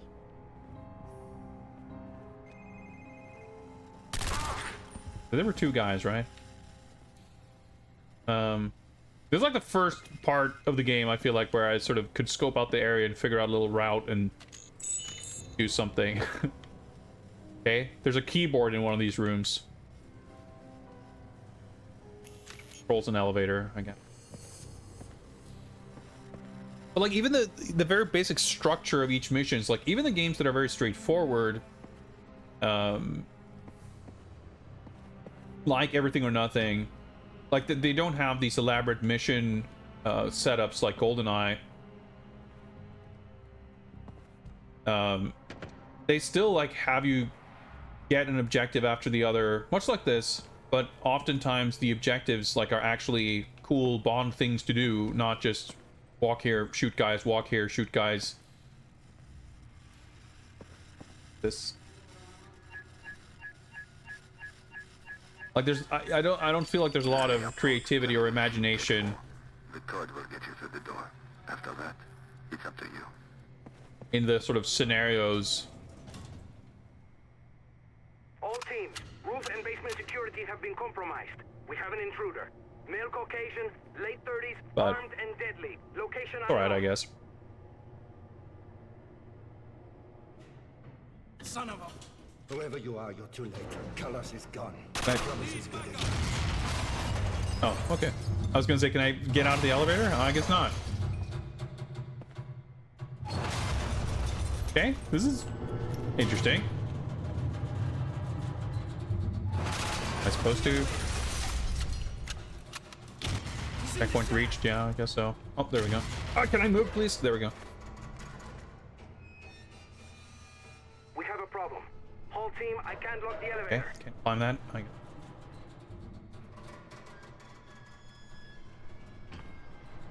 There. Oh, I can't climb it. Okay.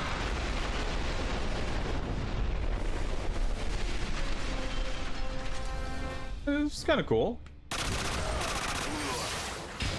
I will say another good thing. I would 100% have expected enemies to start getting tanky. That hasn't really become a thing. Weapon isn't. Get the cargo out now. Take what you got and go. Enemies still die very quickly. Repeat. Fall back to secondary rendezvous. Okay. Get past there.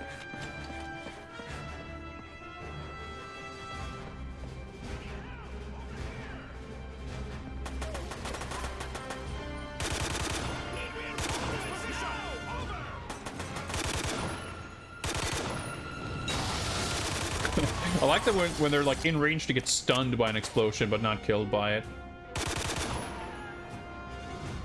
That is one of the most satisfying, like flipping over a ledge to fall down actions I've seen in the game. Like the way they it really looks like they're like using their arms to like really get the momentum to flip themselves over, like, which is good because it gives the flavor of like actual stunt performances in a movie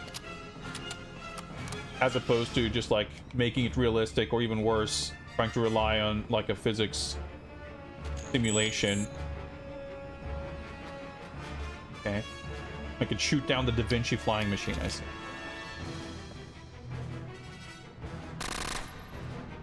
Fucking see what I'm shooting at. I gotta take cover so I can see what I'm aiming at.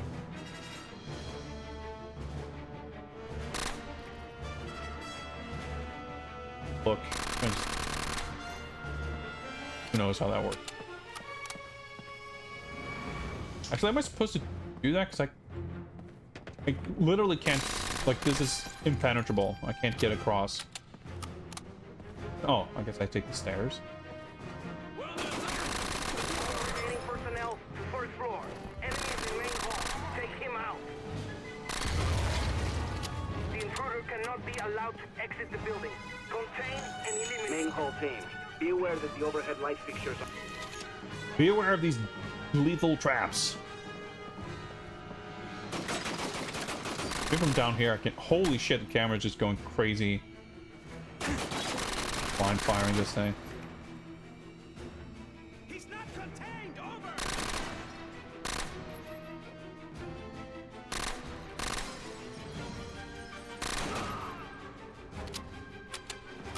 Obviously it can be annoying in weird like stealth situations, but otherwise the fact that they like scream and shoot when they die is really good because it's quite obvious.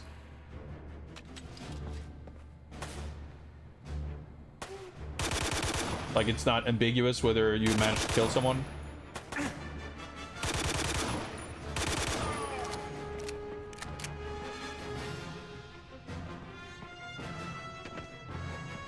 The more enemies are gonna spawn here sooner or later. Checkpoint reached. Oh, there we go. Okay. Because I wasn't supposed to shoot it down. We're just supposed to know that that's gonna happen. All right, kind of changing the tone and atmosphere here. That's kind of cool. Warmer color palette here.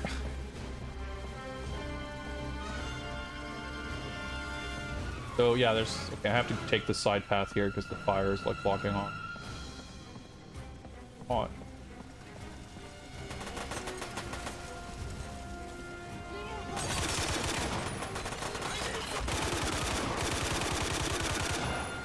Oh yeah. Power grenade. Try that. Kind of worked. I'm getting some destruction shit here. That's kind of cool.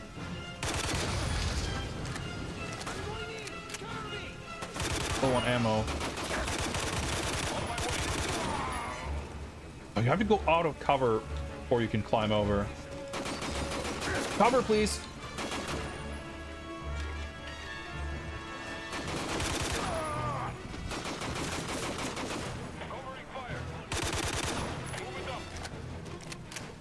Bond, your noggin is a little in the way.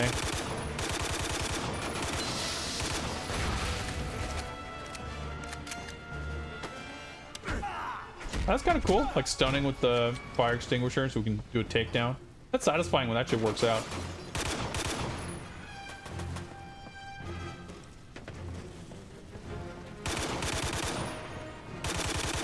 But I do kind of like running in the open like that is like super dangerous.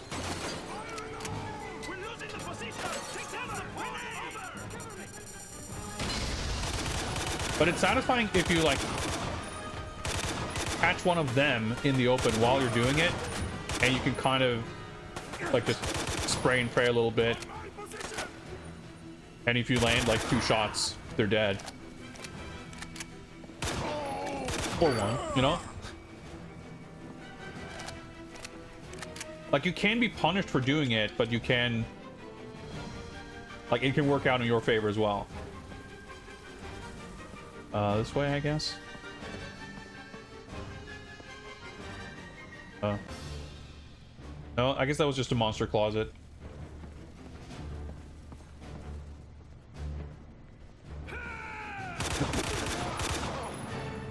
Highly aggressive receptionist. Okay. Excellent work, 007. Excellent work. Doing what? I just murdered everyone. Science Center. Bond's Okay. departed the Science Center. Probably wise, given the condition he left it in. Yes, Bond. Tell her to call security at Miami Airport. I think a bomb's about to go off. Demetrius just found himself another bomb maker. The airport's evacuating the office. Yeah, the whole like vehicle chase shit, like that's a very exciting action scene. Demetrius would never send a man alone. He'll have backup. We'll have to deal with them first. All right, cool. We're not Miami Airport, Miami, Florida. So yeah, they didn't skip this entire part at least. The levels, I will say, are nice and short, but they still feel kind of samey, and like the overall sort of, it doesn't have the satisfaction of the short levels in Everything or Nothing. I mean, that's obviously mostly down to the levels themselves not being as interesting. But even when we have these like briefing scenes, they're so vague and rushed and weird that it doesn't really feel like levels have a proper beginning or end. We're just kind of shuffled through these little sequences that feel pretty devoid of context. And we do a bit of shooting, and then it says checkpoint reached, and it fades to black, and then, oh, I guess we finished the level. But I think that's as far as we're gonna get tonight. Let's take a quick look here to see what we can learn about unlockables or progress or what have you. Yeah, so videos. Yeah, so these are like names of levels. So these are like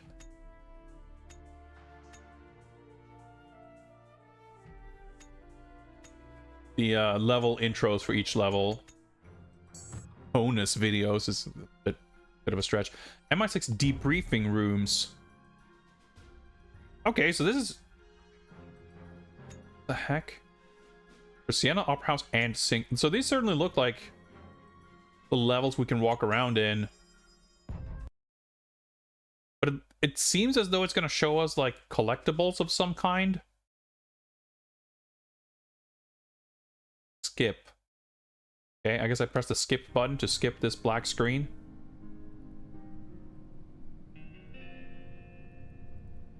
I guess I should have the timer running because... 007, report to the mission briefing room. Like, why wasn't this in the game? Just having something like this to kind of break up the pace a little bit, like even if it's just concept art information.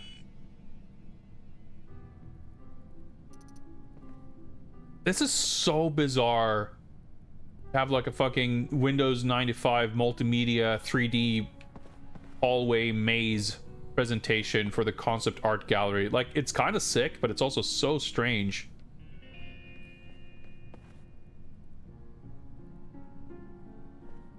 So what I'm trying to piece together here is if any of this is connected. Like, because we didn't get any stats or anything, I have no idea if we...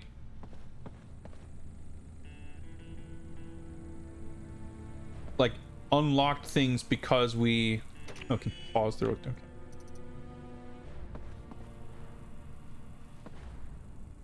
You know, is it, like, did we do a good enough job collecting cell phones to unlock some of this stuff? Did we miss something because we didn't get all the phones? 007, report to the armory. I get yelled at by M for looking at concept art for too long. What a strange thing.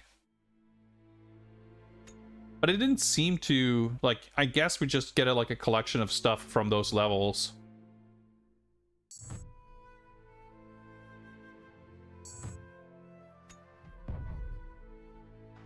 Completed on field operative. Yeah, it just tells us which difficulty level we have completed a level on. No other context or stats. We just... yeah, okay, I can pick... doesn't give us any other information. Science Center exterior. Science Center interior. Miami Airport. Alright, so let's see how many levels. So 1, 2, 3, 4, 5, 6, 7, 8, 9. We did 9 levels. Which is a lot in 2 hours. Like, the levels are really short if I think about it like that. Because even in Everything or Nothing that had like 30 levels or something, and some of those levels were like a cutscene, I don't think we would do like 9 or 10 in one stream. I feel like we... I don't know. So it's 9 down. I'm curious to see how many levels are left. But 1, 2, 3, 4, 5, 6 levels left. Yeah, this is the like the climax location. Actually, so let's take a look. Yeah, this is probably Venice, like where Vesper dies, I guess, right?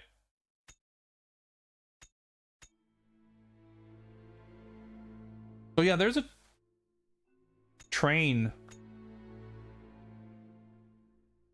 I just remembered Bond and Vesper being on a train, like having a conversation. I don't recall if there's like a big action scene happening on the train. Or maybe this is a different unrelated train. I'm guessing these are the titular Casino Royale, and then we go to Venice or whatever. Actually, no, this is in between. I forget, whatever. This is the part where he gets kidnapped. I don't know. And then we go back. They're literally squeezing in the entirety of Casino Royale Okay, so actually, let's take a look. So, Quantum of Solace levels 1, 2, 3, 4, 5. No, 4. There's 4 Quantum of Solace levels, and then 1, 2, 3, 4, 5, 6, 7, 8, 9, 10. Casino Royale levels, and then the 5th Quantum of Solace level. So this game is on level count 2/3 Casino Royale, which is a little funny. What a strange game. But hey, that maps out perfectly with the movie. But now I'm like even more curious to see what the other games are like. I wonder if this structure is unique to this game, or if the PS2 game is similar. It's always interesting when you have multiple adaptations like that to see what stuff was kind of mandated to be the same in every game and what was sort of done differently by each respective studio. But we'll pause the timer there. So it seems to assume that next stream we should be able to finish this game, unless it gets like mega difficult or something like that, but that seems not super likely. So most likely we shall come back to this on Wednesday and finish. I was gonna say Casino Royale. I guess it's Quantum of Solace, but we're gonna finish both.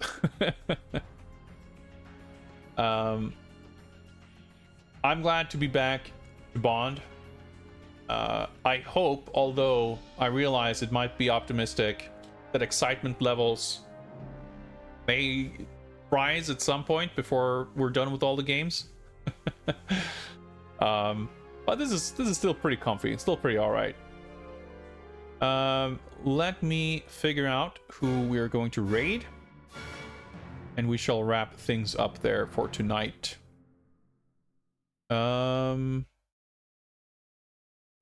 Let's see. Bill Bull is doing definitely not Dizzy Gaming. That sounds like as good a stream as any to raid. I hope you guys are up for some definitely not Dizzy. Thank you very much for hanging out. I'll see you guys on Wednesday or whenever. Till then, take care. Thank you very much for watching, and goodbye.